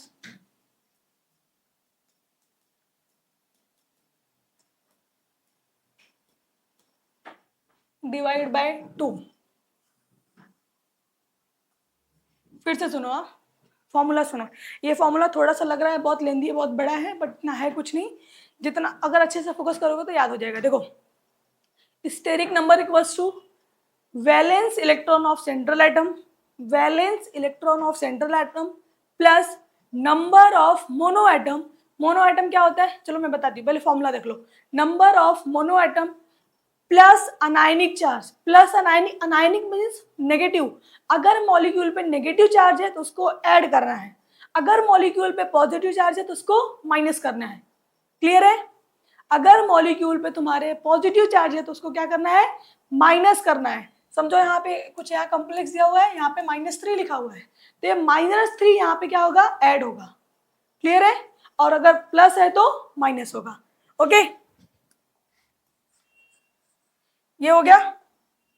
ये formula बहुत ही अच्छे से हर एक स्टूडेंट्स को याद होना चाहिए। यही रामबाण फॉर्मूला है जो कि तुमको हर एक सॉल्यूशन की तरफ लेके जाएगा। तो एक दो बार अपने आप रिवाइज करो, पॉज करो, रिवाइज करो, फिर मुझे बताओ कि ये फॉर्मूला अगर तुम सोचोगे कि चलो यार लेक्चर बढ़ा लेते हैं, बाद में याद कर लेंगे, तो कभी बाद में नहीं याद होता। देखो, मेरे ऑफलाइन लेक्चर में क्या होता है कि मैं वही के वही फॉर्मूला याद करवाती हूँ।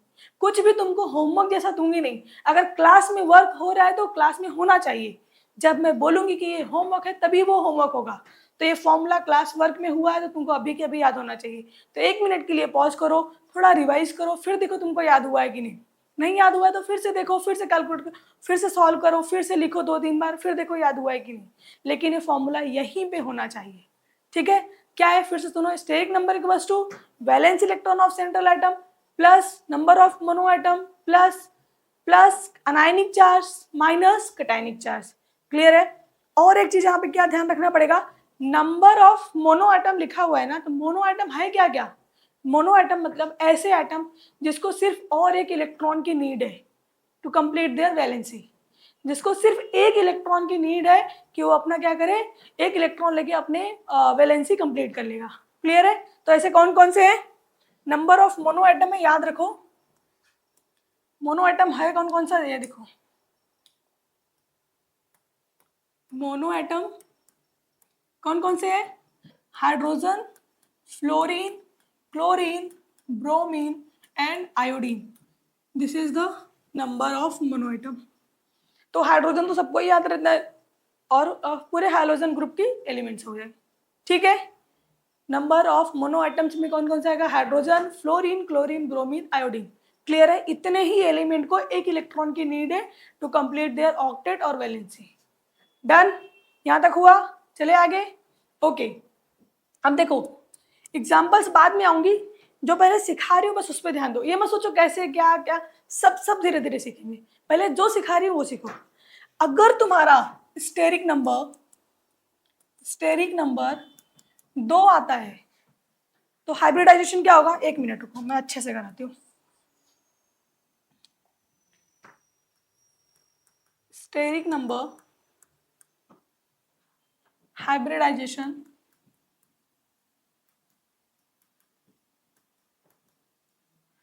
And geometry and shape. बहुत अच्छे से ध्यान देना है। देखो, अगर तुम्हारा स्टेरिक नंबर क्या आता है 2 से कम कभी नहीं आएगा, हाँ लिख के ले लो। तो अगर तुम्हारा स्टेरिक नंबर क्या आ रहा है 2, तो हाइब्रिडाइजेशन क्या होगा? S P. क्या होगा? S P. 2 है ना, तो 2 आया ना, एस एंड पी। ज्योमेट्री क्या होगा? लीनियर। क्या होगा? लीनियर। ठीक है? अब यहां पे ध्यान दो।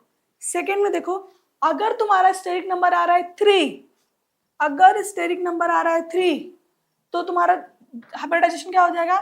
sp2। 2 ये और 1 ये, 3। क्लियर है? sp2। और ज्योमेट्री क्या हो जाएगा? Trigonal planar, trigonal planar, trigonal planar. अब इसका बॉन्ड एंगल पूछ सकता है तुमको, तो इसका बॉन्ड एंगल कितना होगा 180, इसका बॉन्ड एंगल कितना होगा 120। ठीक है, अभी शेप मैं नहीं लिख रही हूँ, शेप मैं बताती हूँ कैसे आएगा, पहले इतना समझ लो। ठीक है, अगर तुम्हारा स्टेट नंबर 3 आया तो hybridization sp2, geometry trigonal planar और बॉन्ड एंगल 120। एक काम करो, ये देखते हैं कि ये होगा कैसे, दिखेगा कैसे।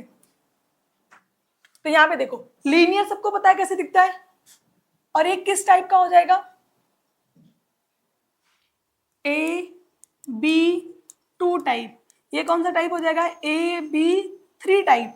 अब AB2 कैसे दिखाओगे, देखो लीनियर है ना, तो लीनियर को A और यहाँ पे B, और बॉन्ड एंगल कितना हो गया 180। क्लियर है, यहाँ पे देखो अभी AB3 है तो कैसे होगा 1 2 3। ठीक है, अब ये कैसा दिख रहा है triangular trigonal planar, bond angle कितना हो जाएगा 120। क्लियर है, अब यहां से और एक वैरायटी आती है, देखो स्टेरिक नंबर के हिसाब से क्या हो रहा है, बॉन्ड कितना बनना चाहिए 3। यहां पे भी क्या होगा, हाइब्रिडाइजेशन भी क्या होगा sp2। पर जैसे ही तुम मॉलिक्यूल को देखोगे ना, उसमें देख के लगेगा नहीं इसमें तो 3 बॉन्ड है ही नहीं, ये तो 2 ही बॉन्ड बना रहा है। तो अगर जब भी ऐसा हो कि स्टेरिक नंबर के हिसाब से 3 बॉन्ड बन रहा है बट मॉलिक्यूल के हिसाब से 2 ही बॉन्ड बन रहा है, तो एक बॉन्ड क्या होगा लोन पेयर होगा। एग्जाम्पल आएगा तो बहुत अच्छे से समझेंगे, लेकिन अभी के लिए समझो, अगर तुम्हारे स्टेरिक नंबर के हिसाब से बॉन्ड 3 आ रहा है और मॉलिक्यूल देखने के बाद बॉन्ड कितना दिख रहा है, सिर्फ एक ही दिख रहा है, तो 2 दिख रहा है, तो इसका मतलब क्या हो रहा है कि एक जो एक्स्ट्रा स्टेरिक नंबर है वो क्या हो जाएगा लोन पेयर। तो एक तो हो सकता है कि 3 बॉन्ड है 3 बॉन्ड बन गए, पर ऐसी पॉसिबिलिटी भी है यहाँ पे कि क्या हो जाएगा, यहाँ पे AB3 बनना चाहिए पर ये क्या हो जाएगा AB2, इसमें ही AB2 टाइप आ जाएगा AB2E, E stand for the lone pair.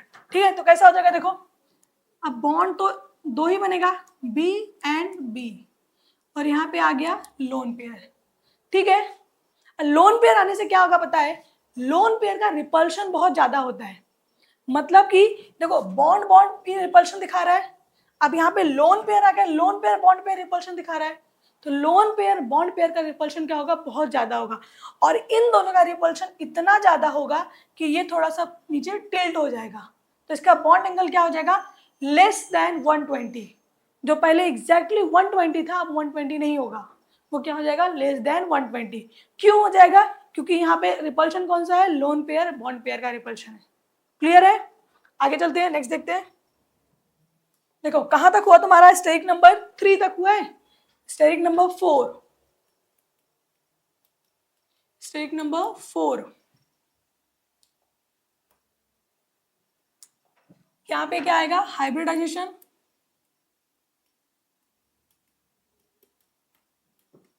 Hybridisation यहाँ पे आएगा ज्योमेट्री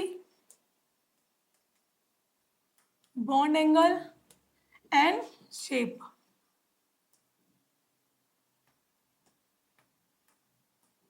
ठीक है, अब देखो स्टेरिक नंबर 3 तक हो गया था, उसमें भी क्या हुआ था sp2 ट्राइगोनल प्लेनार ज्योमेट्री हुई बॉन्ड एंगल 120।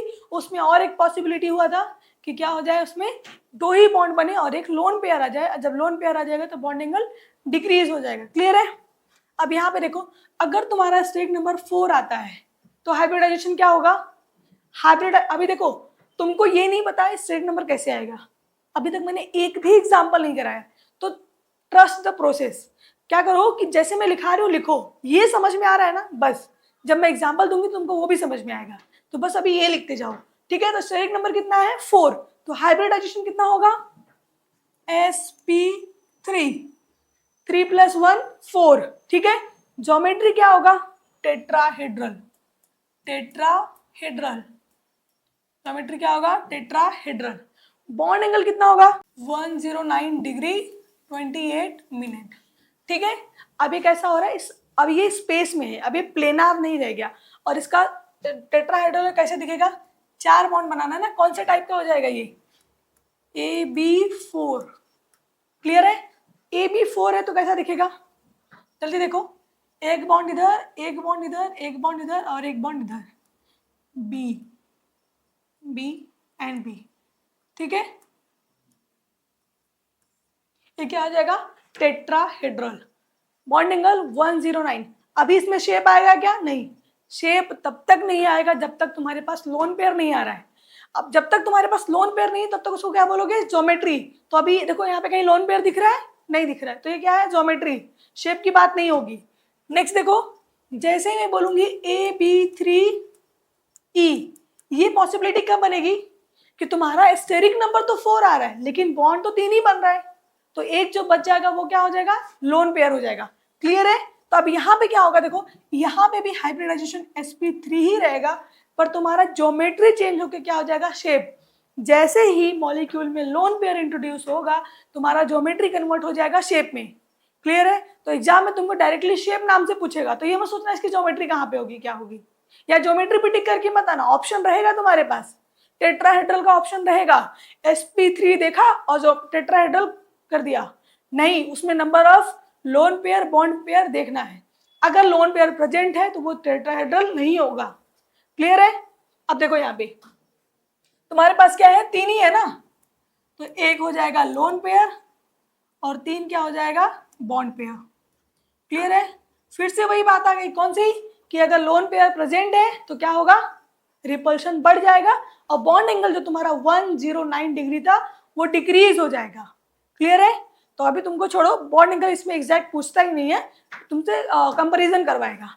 अब इसका क्या हो जाएगा, ज्योमेट्री है क्या इसका, नहीं है, अब ज्योमेट्री नहीं, अब इसका क्या आ जाएगा, शेप आ जाएगा। और इसका शेप क्या होगा, कैसा दिख रहा है, ट्राइगोनल पिरामिडल।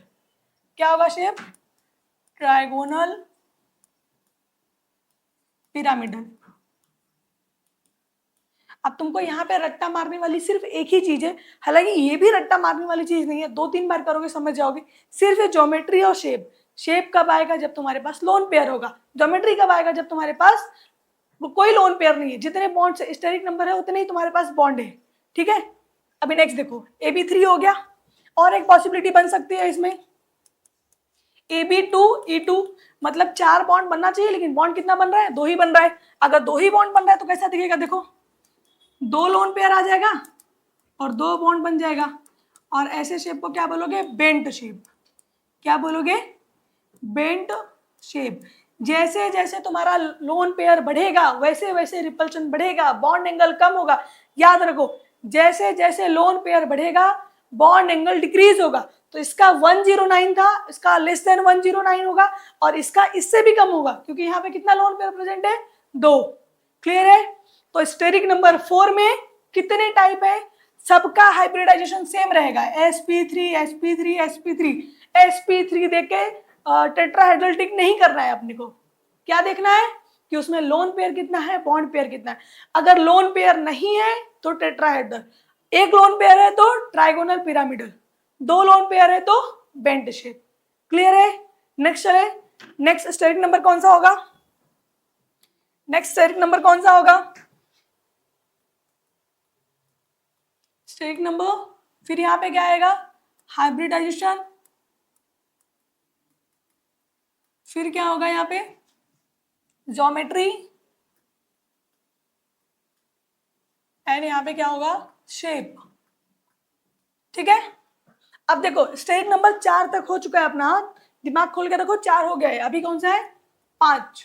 स्टेरिक नंबर अगर 5 है तो हाइब्रिडाइजेशन क्या होगा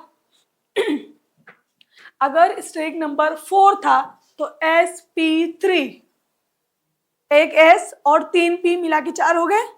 अगर अपना स्टेरिक नंबर 5 है तो क्या होगा, तो इसका हाइब्रिडाइजेशन क्या होगा, sp4। देख कैसे लग रहा है, 4 + 1 5, पर ऐसा नहीं होगा। ऐसे मुझे क्लास में आंसर देते हैं इसलिए मैंने तुमको ये बता दिया कि खुद से गेस नहीं करना है। एग्जाम में देखो ये बताने का मोटो क्या था कि तुम ऐसे मत करो, अभी तुमको नहीं आता, एग्जाम में तुम लिख के आ सकते हो। ठीक है। तो p में 3 ही ऑर्बिटल होते हैं तो p3 तक ही जाएगा।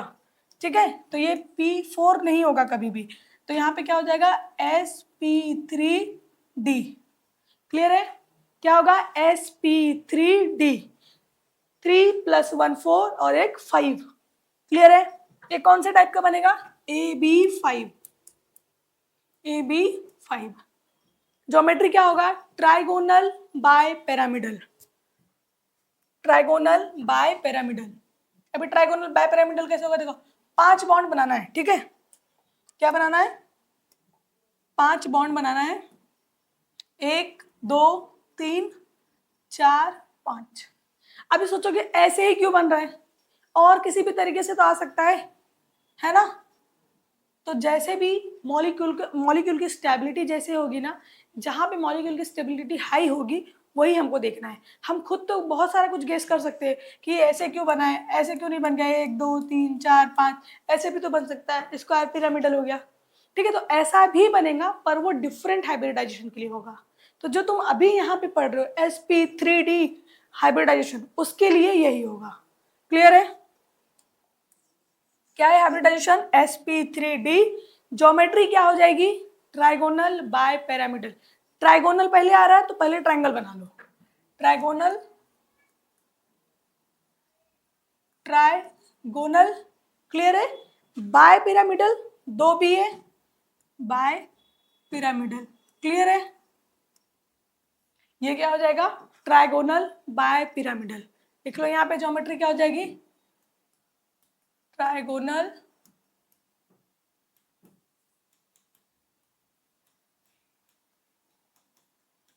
ओके। अब इसमें कुछ पॉसिबिलिटी आई है क्या? और एक चीज देखो, यहाँ पे बॉन्ड एंगल का बहुत गेम है। ये 5 जो हाइब्रिडाइजेशन है ना, स्टेज नंबर 5 वाला, वो बहुत सारे क्वेश्चन को अराइज करता है। इसमें लोन पेयर कहाँ जाएगा, बॉन्ड एंगल कहाँ जाए, बॉन्ड एंगल क्या होगा, क्योंकि इसमें बॉन्ड एंगल भी दो आएगा। अभी तक क्या था? 109 बॉन्ड एंगल है, सबका 109 है। 120 बॉन्ड एंगल है, सबका 120 है। पर यहाँ पे ऐसा नहीं है। देखो ये ट्राइगोनल है ना, ये कैसा है? 120 है। ये कैसा है? 120 है। क्लियर है? लेकिन ये जो बॉन्ड एंगल है वो कितना है? 180 है। कितना है ये? 180। क्लियर है? तो इसमें 2 type of bond angle, that is 120, 180 and एक 90 भी है। 90 कहाँ है? देखो 180 को कुछ टाइम के लिए मैं क्या करती हूँ, इरेज कर देती हूँ। रुको, 180, 90, 180। देखो 180 ज़्यादा ध्यान नहीं देना, 120 और 90 भी देना है, ठीक है? ये जो बॉन्ड एंगल है, ये भी और ये भी, ये वाला कौन सा है? एक्सियल। ये वाला कौन सा है? इक्विटोरियल। फिर से ध्यान रखो, ये जो ट्राइगोनल वाला बी है ना, वो कौन सा है? इक्विटोरियल। और ये कौन सा है? एक्सियल। तो एक्सियल का बॉन्ड एंगल कितना है? 90। और इक्विटोरियल का बॉन्ड एंगल कितना है? 120। समझ में आ रहा है? सुनो, पहले तुम्हारा ज्योमेट्री क्या है? Trigonal bipyramidal. Trigonal bipyramidal. Trigonal bipyramidal. Clear है? अब इसमें बॉन्ड एंगल जो ट्राइगोनल है वो कितना बॉन्ड एंगल शेयर कर रहा है? 120। बॉन्ड एंगल ट्राइगोनल का कितना है? 120। पर जो ये बॉन्ड एंगल है एक्सियल एंड इक्विटोरियल का, ये जो एक्सियल एंड इक्विटोरियल का है वो कितना है? 90। तो तुम्हारे पास कितने टाइप के बॉन्ड है? पहले तो आएगा इक्विटोरियल। इक्विटोरियल का कितना है? 120। एक्सियल का कितना है? एक्सियल का कितना है? 180।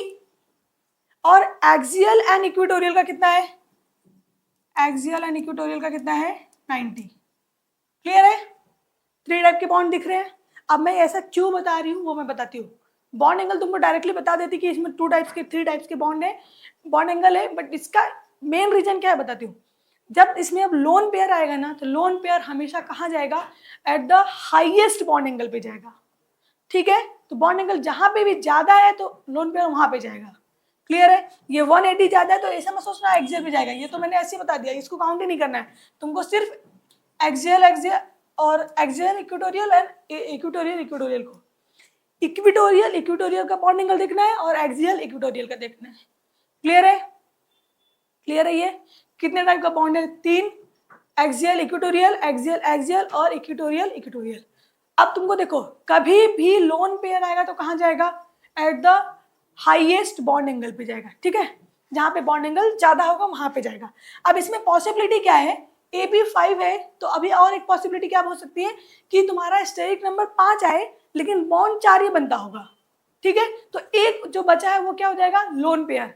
तो किस टाइप का हो जाएगा, AB4E टाइप का हो जाएगा।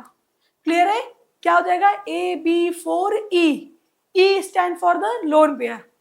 अब बताओ मुझे लोन पेयर कहाँ पे जाएगा, ये वाले बी पे जाएगा, एक्सियल वाले या इक्विटोरियल पे जाएगा? सोचो थोड़ा, मुझे बताओ। तुमको लगेगा कि एक्सियल पे जाएगा क्योंकि एक्सियल का बॉन्ड एंगल कितना है, 180। लेकिन इसके पहले एक्सियल एक्सियल के पास जाने से पहले कौन आ जाएगा, एक्सियल इक्विटोरियल पास में आ रहा है, तो एक्सियल और इक्विटोरियल का बॉन्ड एंगल कितना हो रहा है, 120। समझ में आ रहा है? अब मुझे बताओ, सॉरी एक्स, देखो यहाँ पे फिर से देखो, अगर तुमने ए किया है, ठीक है, मैं बोल रही हूँ यहां से यहां तुम बाद में जाओगे, पहले क्या आ गया, ये आ गया ना, तो इनका बॉन्ड एंगल कितना है, 90। क्लियर है? तो इसमें हमको जब भी लोन पेयर लगाना है तो दो ही बॉन्ड एंगल को कंसीडर करना है, एक 120 और एक 90। तो कौन सा बॉन्ड एंगल ज्यादा है, 120, तो लोन पेयर कहाँ जाएगा, 120 पे।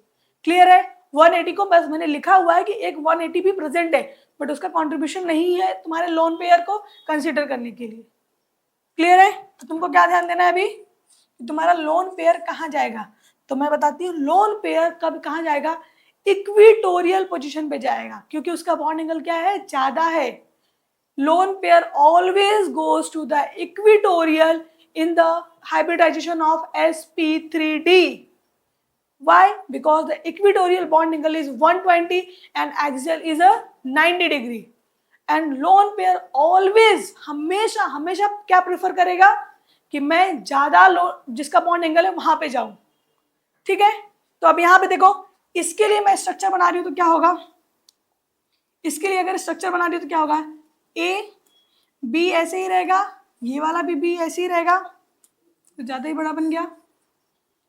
क्या टाइप है, AB4E। ठीक है, तो अभी देखो इसमें क्या होगा, बी बी, कितना बॉन्ड है, 3, हमको एक ही लगाना है, तो यहाँ पे लगाओ लोन पेयर और यहाँ पे क्या हो जाएगा, बी एंड बी। क्लियर है? अभी देखो ये कैसा रहा है, जल्दी देखो, तुम अपने हिसाब से शेप देखो, मुझे इसका बताओ शेप क्या हो सकता है। कभी भी लोन पेयर हम कहाँ पे रखते हैं, ऊपर रखते हैं। ठीक है, तो अभी लोन पेयर अगर ऊपर रखोगे तो क्या हो जाएगा, 4 बॉन्ड बनाना है। ठीक है, इसका शेप ऐसे हो जाएगा। अब बताओ ये देख के कैसा लग रहा है, ओके। तो यहाँ पे देखो अभी इसका शेप बताओ क्या हो सकता है, ज्योमेट्री तो नहीं आएगी, ज्योमेट्री क्या होगा, ट्राइगोनल बाय पिरामिडल, जो कि हम कंसीडर नहीं करने वाले। क्यों नहीं करने वाले हैं, क्योंकि यहाँ पे लोन पेयर इंट्रोड्यूस हो गया है। जैसे ही लोन पेयर आएगा हमको ज्योमेट्री भूल जानी है, क्या याद रखना है, शेप याद रखना है। क्या याद रखना है, शेप याद रखना है। अब शेप याद रखने के लिए क्या करोगे, इसका शेप कैसा दिख रहा है, थोड़ा सोचो, बेंड दिख रहा है, जो तुम्हारे दिमाग में आ रहा है सोचो, क्योंकि एक बार अगर सोचोगे और गलत हुआ तो नेक्स्ट टाइम गलत वाला टिक करके नहीं आओगे। तो अपने हिसाब से तुम कुछ ना कुछ एक आंसर दो कि इसका शेप क्या है, उसके बाद ही आगे का मेरा आंसर सुनना है। समझ में आ रहा है? पहले अपना आंसर दो, फिर मेरा आंसर सुनो, पॉज करो, सोचो कि इसका क्या होगा शेप। मैं यहाँ पे बता रही हूँ क्या होगा इसका शेप।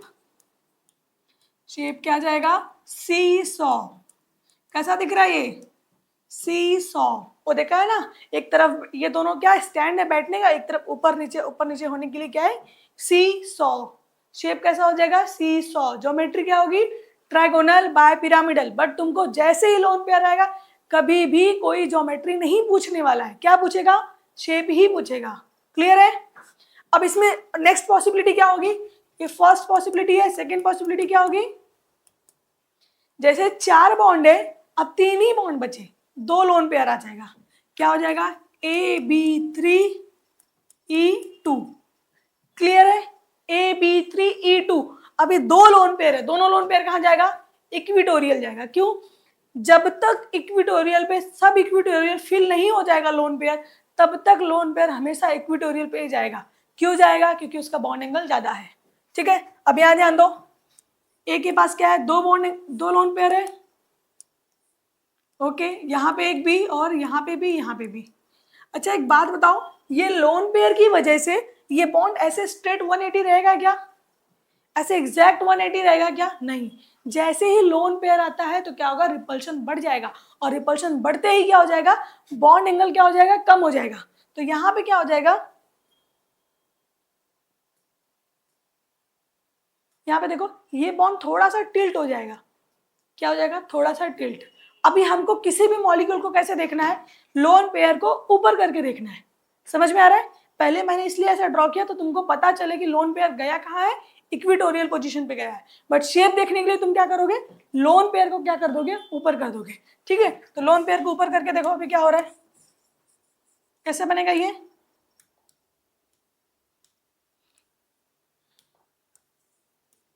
दो लोन पेयर और 3 बॉन्ड। देखिए कैसा लग रहा है, जल्दी बताओ। ऐसा और कहाँ पे आया था, जब टेट्राहेड्रल था उसमें 3 बॉन्ड और 1 लोन पेयर था, तो उसकी ज्योमेट्री क्या थी, ट्राइगोनल पिरामिडल। पर यहाँ पे भी ट्राइगोनल पिरामिडल मत लिख के आ जाना, क्योंकि यहाँ पे 2 लोन पेयर है, 3 बॉन्ड 2 लोन पेयर, क्या लिखोगे, टी शेप या फिर बेंट टी शेप। कैसा दिख रहा है ये, हल्का टी शेप जैसा दिख रहा है, ऐसे दिख रहा है ना, तो क्या हो जाएगा, टी शेप। क्या हो जाएगा ये, टी शेप या फिर बेंट टी शेप। क्लियर है ये, क्लियर है? तो ये ट्राइगोनल पिरामिडल नहीं है, क्या है, bent T shape. Done, okay. तो अभी इसमें और कोई पॉसिबिलिटी बनेगी क्या, और एक पॉसिबिलिटी क्या बन सकती है कि AB2E3 कर दो, वही पॉसिबिलिटी देखना है। ठीक है, थर्ड पॉसिबिलिटी देखो,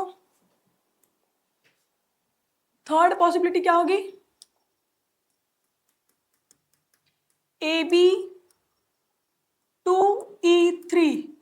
लोन पेयर कितना हो गया, 3, हमारे पास इक्विटोरियल पोजीशन कितना है, 3।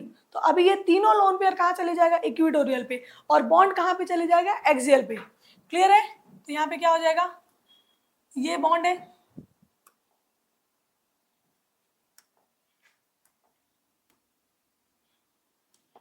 देखो 2 बॉन्ड आएगा और 3 लोन पेयर आएगा, 1 2 3। ठीक है, देखिए कैसा लग रहा है। अब ये जो 2 लोन पेयर है ना, ये अपना रिपल्शन दिखाएंगे और ये लोन पेयर यहाँ से रिपल्शन दिखाएगा, और ये दोनों क्या हो जाएगा, इक्वल एंड अपोजिट होके इसका रिजल्टेंट कहाँ जाएगा, इस इधर, और इसका तो इधर जा ही रहा है, तो ये दोनों क्या करेंगे, कैंसल आउट हो जाएंगे, और इसकी वजह से इसका शेप चेंज ही नहीं होगा, ये ऐसे का ऐसे ही रहेगा। तो ये देख के कैसा लग रहा है, 180 डिग्री था ना, और 180 डिग्री को क्या बोलोगे, लीनियर। तो यहाँ पे शेप क्या हो जाएगा, लीनियर। क्लियर है? तो 2 बॉन्ड होने के बाद भी ये बेंड शेप नहीं आएगा। देखो अभी तक जितना भी तुमने देखा है, अगर 2 बॉन्ड विथ लोन पेयर आया है तो वो लीनियर तो नहीं था, ठीक है ना। 2 बॉन्ड हमेशा क्या होगा, बेंड शेप होगा या फिर कुछ और होगा। यहाँ पे क्या होगा, लीनियर होगा। ये बहुत इंपॉर्टेंट है, हमेशा पूछेगा ये, क्योंकि तुम्हारा थोड़ा सा एक्सेप्शन जैसा नहीं दिख रहा है कि लोन पेयर होने के बाद भी कैसा हो रहा है, लीनियर। क्योंकि जैसे ही लोन पेयर आता है कोई अपना लीनियरिटी दिखाता नहीं, वो बेंट हो जाता है। पर सिर्फ यहाँ टीबीपी में, ट्राइगोनल बाय पिरामिडल में क्या होगा, ये बेंट शेप ना होके लीनियर शेप होगा। क्लियर है? अब इसमें और कोई पॉसिबिलिटी बनेगा क्या, नहीं। तो अपना स्टेरिक नंबर कहाँ तक कंप्लीट हुआ, 5 तक। नेक्स्ट स्टेरिक नंबर क्या होगा, नेक्स्ट स्टेरिक नंबर क्या होगा, जल्दी बोलो, 6। हाइब्रिडाइजेशन क्या होगा, sp3d2, 3 + 2 5 और 1 6। क्लियर है? अब इसमें ये कौन से टाइप का हो जाएगा, AB6। ठीक है, अब बॉन्ड कैसे बनेगा, AB6, AB6 सिंपल बनेगा, 1 2 3 4 5 6। ठीक है, बी और अच्छे से बनाते हैं, 1 2 3 4। कितने बॉन्ड बनाने हैं टोटल, 6। ये 4 बन गए, 5 6।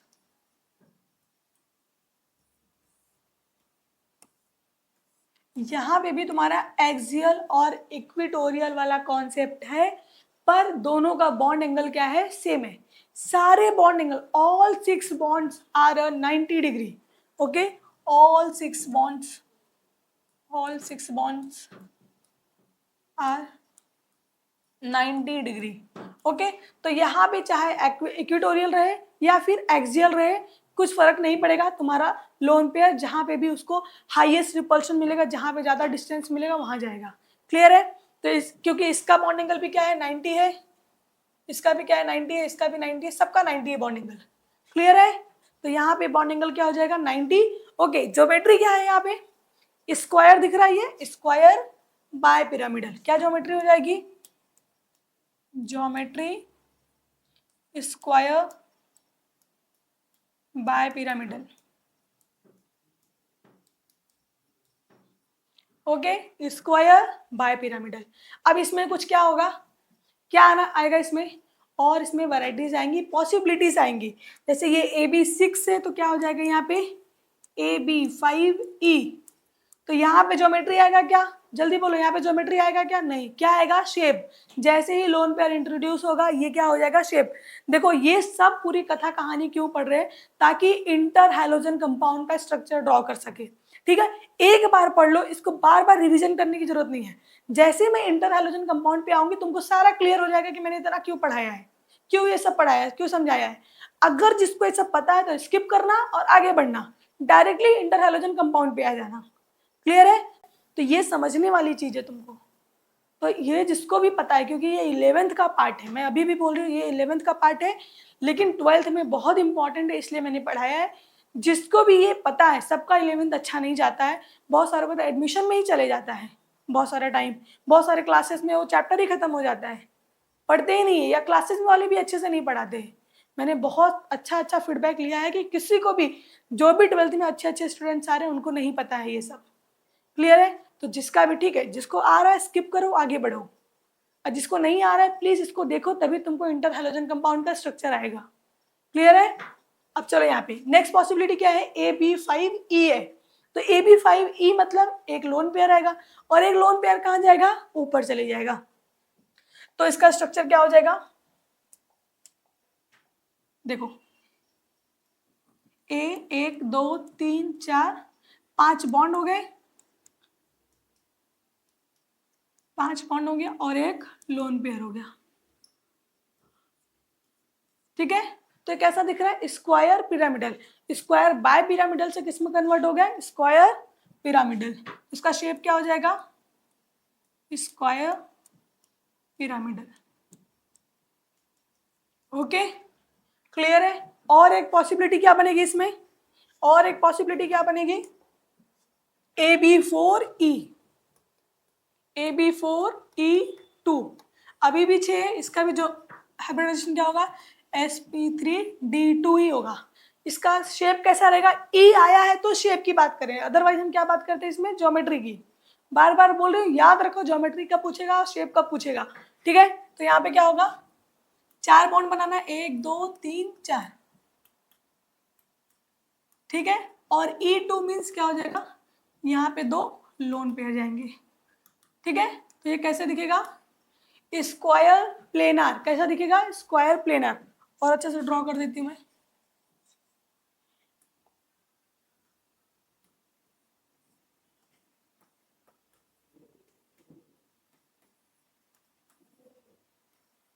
देखो लोन पेयर कुछ है नहीं, लोन पेयर क्या है, क्लाउड ऑफ इलेक्ट्रॉन है।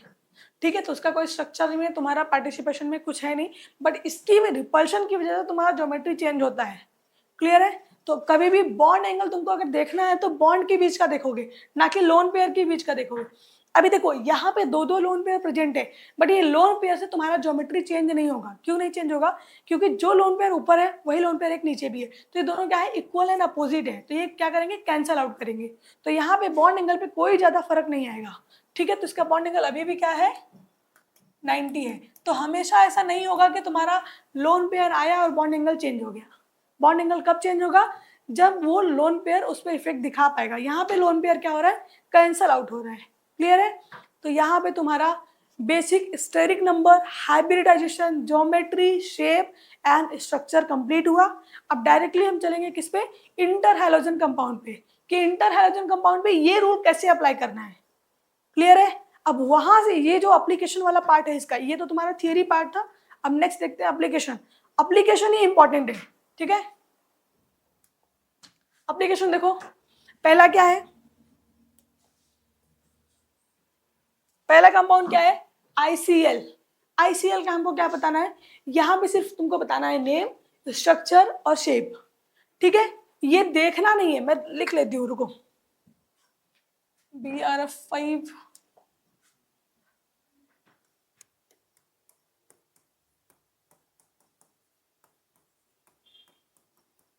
ऐसे बहुत सारे कंपाउंड, मैं तुमको एक दो बताऊंगी, तुमको अब सब आ जाएगा क्योंकि तुमको इसका बेस पता हो गया है, ठीक है। एक बताऊं, 100% श्योर हो, एक बताऊं?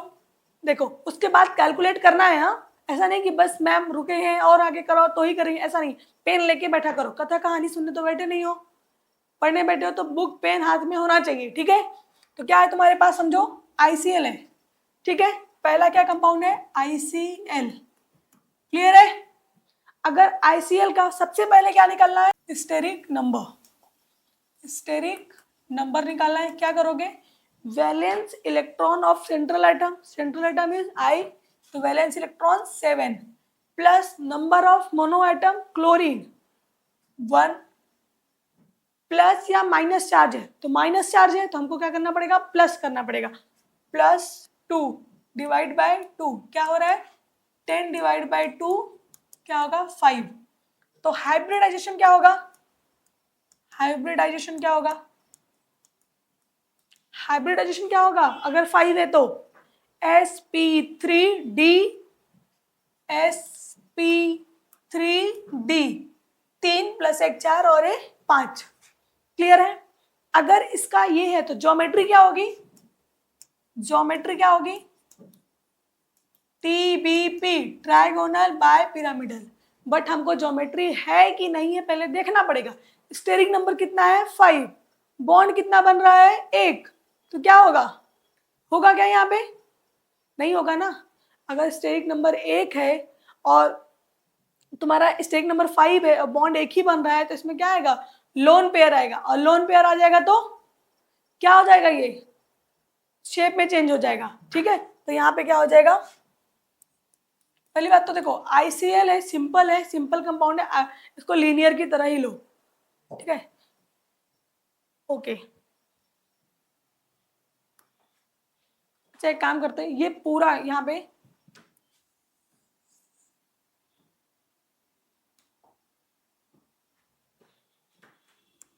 फिर से कंपाउंड देखते हैं क्या है तुम्हारे पास। यहाँ पे क्या है, ICL है। ICL देखो तुमको ना ज्योमेट्री, शेप और स्टेरिक नंबर ये सब कैलकुलेट करने के लिए एटलीस्ट 3 एटम तो चाहिए ही। 3 एटम का क्या मतलब है, यहाँ पे 2 मॉलिक्यूल डाई एटॉमिक है, तो डाई एटॉमिक हमेशा लीनियर ही होगा, उसके पास कोई ऑप्शन नहीं है। तो जो स्टेरिक नंबर हम लोग ने लगाया है वो इस पर एप्लीकेबल नहीं होगा, ठीक है। तो यहाँ पे देखो, या ये क्या होगा, ये हमेशा लीनियर ही होगा। क्यों लीनियर होगा, क्योंकि ये कैसा है, डाई एटॉमिक है। हमारा ज्योमेट्री, शेप ये सब कब आएगा, जब मॉलिक्यूल कैसा होगा, ट्राई एटॉमिक होगा, ठीक है। जब उसमें 3 एटम्स तो कम से कम प्रेजेंट होना चाहिए, इसमें 2 ही एटम है तो क्या होगा, die atomic. Next ClF3 BrF3 से देखते हैं, ठीक है। ClF3 BrF3 BrF3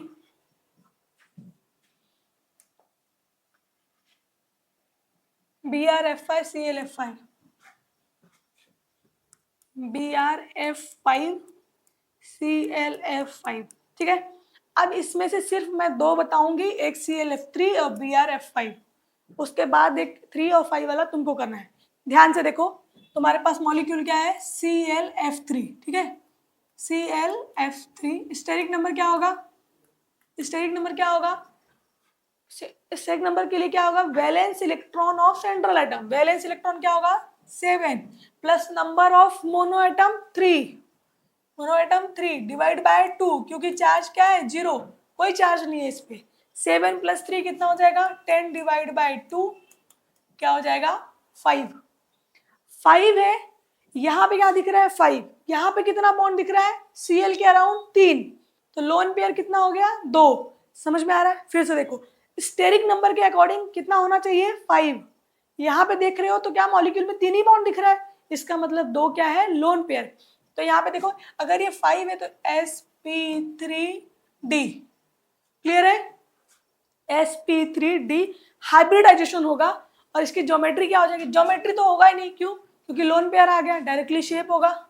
और देखो अगर 5 बॉन्ड में 3 ही बॉन्ड बन रहा है तो कौन सा होगा, AB3E2 टाइप का होगा, AB3E2। शेप क्या हो जाएगा, शेप क्या हो जाएगा इसका, देखो 3 बॉन्ड है 2 लोन पेयर है तो क्या होगा, टी शेप। क्या हो जाएगा ये, टी शेप या फिर बेंट टी शेप। क्लियर है, बना के देख लो क्या होगा, Cl 3 बॉन्ड बनेगा यहाँ पे यहाँ पे यहाँ पे, ऐसे बनना चाहिए, ठीक है। लेकिन कितना लोन पेयर है, लोन पेयर कितना है, 2 लोन पेयर हो गया। और यहाँ पे आ जाएगा F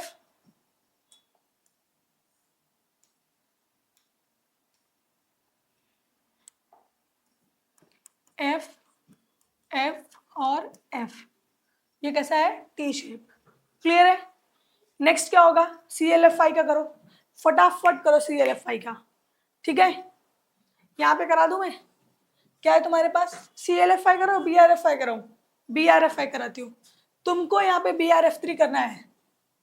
BRFI देखो, BRF5 सिमिलरली क्या करोगे, यहाँ पे भी तुमको क्या करना है, स्टेरिक नंबर निकालना है, स्टेरिक नंबर निकालना है। स्टेरिक नंबर कितना होगा, Br ब्रोमीन है, एटम वैलेंस इलेक्ट्रॉन कितना होगा 7, plus number of mono atom कितना है, CLF 5 है ना, तो 5 डिवाइड बाय 2, 7 + 5 12 डिवाइड बाय 2 6। अगर 6 आया तो ज्योमेट्री क्या हो जाएगी, स्क्वायर बाय पिरामिडल। क्या हो जाएगी, स्क्वायर बाय पिरामिडल। पर यहाँ पे तुमको बॉन्ड देखो 5 ही है ना, तुम्हारा स्टेरिक नंबर के हिसाब से क्या आ रहा है 6, लेकिन तुमको दिख क्या रहा है, 5 ही दिख रहा है। इसका मतलब क्या हो जाएगा, एक लोन पेयर जाएगा, और एक लोन पेयर गया तो क्या हो जाएगा, किस टाइप का, AB5E। किस टाइप का हो जाएगा, AB5E। क्लियर है। तो इसको क्या बोलोगे, स्क्वायर पिरामिडल। क्या बोलोगे, देखो BR 1 2 3 4 5,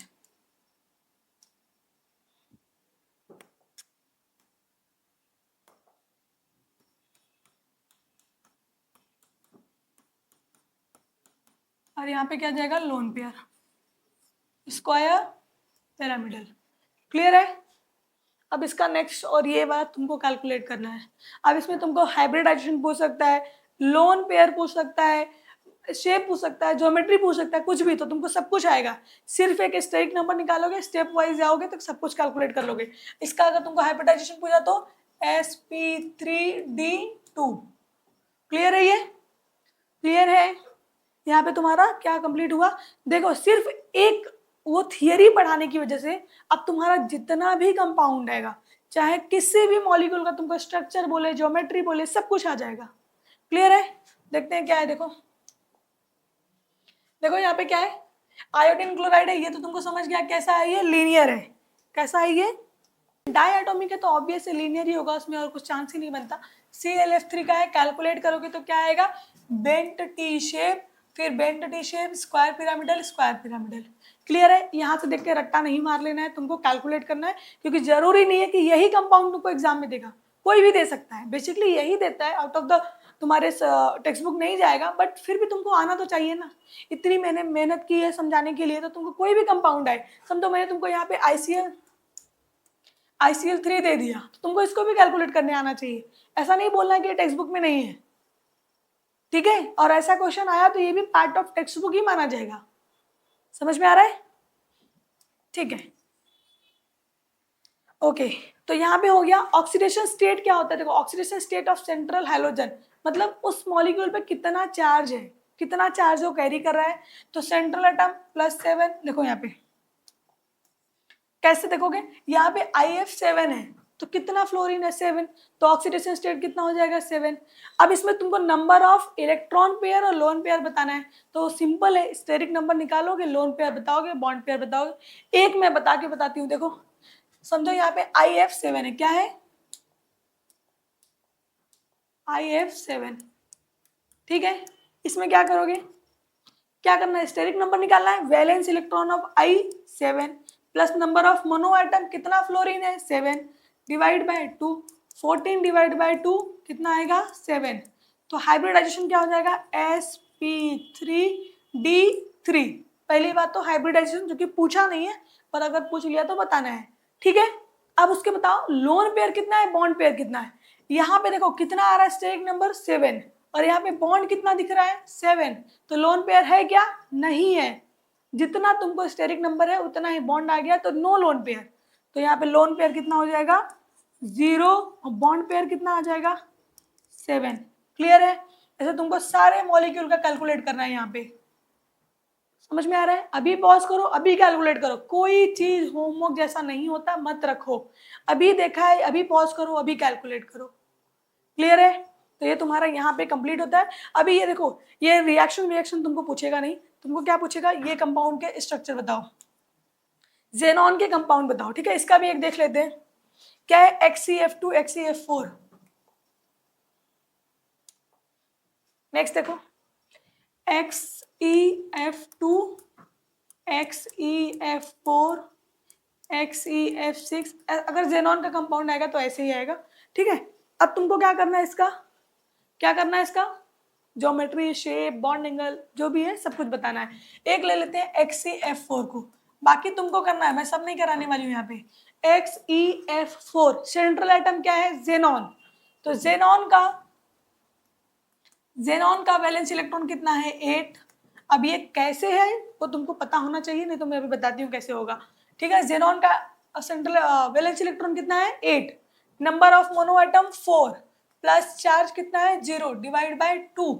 इस मॉलिक्यूल पे कोई चार्ज दिख रहा है इसलिए 0 लगाया है। ऐसा मत सोचना कुछ भी बोलते जा रहे हो, कुछ भी लिखते जा रहे हो।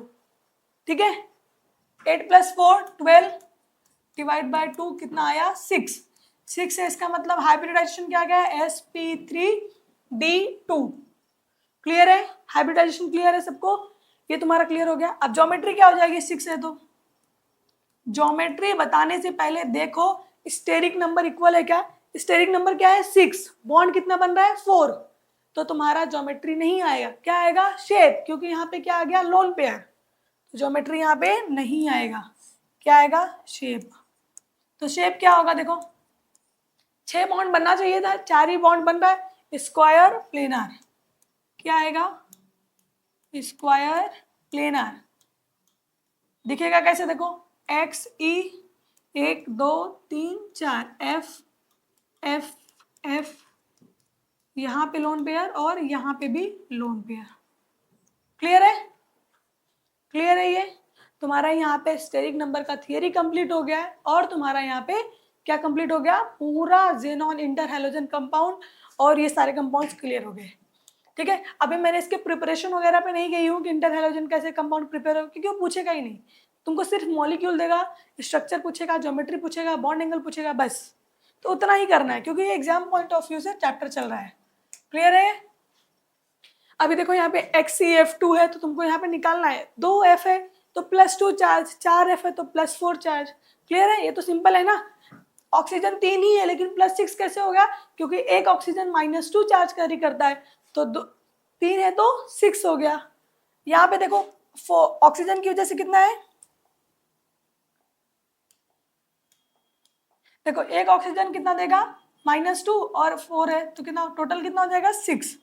क्लियर है, देखो यहाँ पे ऑक्सीजन देगा +2 और 4 देगा +4, तो +2 +4 कितना हो जाएगा +6। क्लियर है ऑक्सीडेशन स्टेट। और ये तुमको बहुत अच्छे से मैंने सिखा दिया है कैसे आएगा। तुमको स्ट्रक्चर पे ध्यान नहीं देना है, स्क्वायर प्लेनर, डिस्टॉर्टेड ऑक्टेटर, ये सब तुमको निकालने आना चाहिए। क्लियर है, ये पक्का क्लियर है। तो यहाँ पे तुम्हारा ये कंप्लीट हुआ। अभी देखो अब आएगा uses, this is the last topic of your chapter P block, जो कि इतना बड़ा चैप्टर है तुम्हारे। इस चैप्टर में ना हैलोजन के इनर्ट गैसेस के बारे में, नोबल गैसेस के बारे में ना ज़्यादा बात नहीं किया है, क्योंकि देखो इसकी physical property, chemical property, physical तो बताया है, केमिकल प्रॉपर्टी नहीं बताया जाता क्योंकि ये अनरिएक्टिव गैसेस है, ज़्यादा रिएक्शन ही नहीं दिखाते, तो इसका प्रिपरेशन भी नहीं दिखाया है। Mostly these gases are made by the radioactive elements. ये बनता कैसे है, रेडियो एक्टिव एलिमेंट ब्रेक होके बनता है, तो इसका प्रिपरेशन भी नहीं है, बहुत ज़्यादा केमिकल प्रॉपर्टी भी नहीं है। लास्ट में थोड़ा सा क्या है, जेनॉन के कंपाउंड्स है, उसका स्ट्रक्चर है और वो इम्पॉर्टेंट भी है, लेकिन इसके यूजेस आएंगे और ये यूजेस पूछता भी है, क्योंकि सच में इसके यूजेस बहुत ज़्यादा है और डे टू डे लाइफ में भी बहुत ज़्यादा यूज होता है। ठीक है, तो हीलियम का यूज देखो पहले, अभी तुम्हारा नोबल गैसेस में स्टार्ट कहाँ से होता है, helium, neon, argon, krypton, xenon. तो उसमें से भी जो इंपॉर्टेंट गैसेस है जो यूज हो रहे हैं उसका यूजेस लिखा हुआ है। समटाइम क्या होगा, एक सिंगल गैस यूज होगा, sometime combination of gas use होगा। मोस्ट ऑफ द टाइम क्या होगा, हीलियम या कोई भी नोबल गैसेस कैसे है, अनरिएक्टिव है। अनरिएक्टिव का क्या मतलब है, वो रिएक्शन किसी से दिखाते नहीं है, इनर्ट गैसेस है। तो इनको एज अ एटमॉस्फेयर की तरह, मतलब कि ये गैस को इनर्ट एटमॉस्फेयर क्रिएट करने के लिए लिया जाएगा।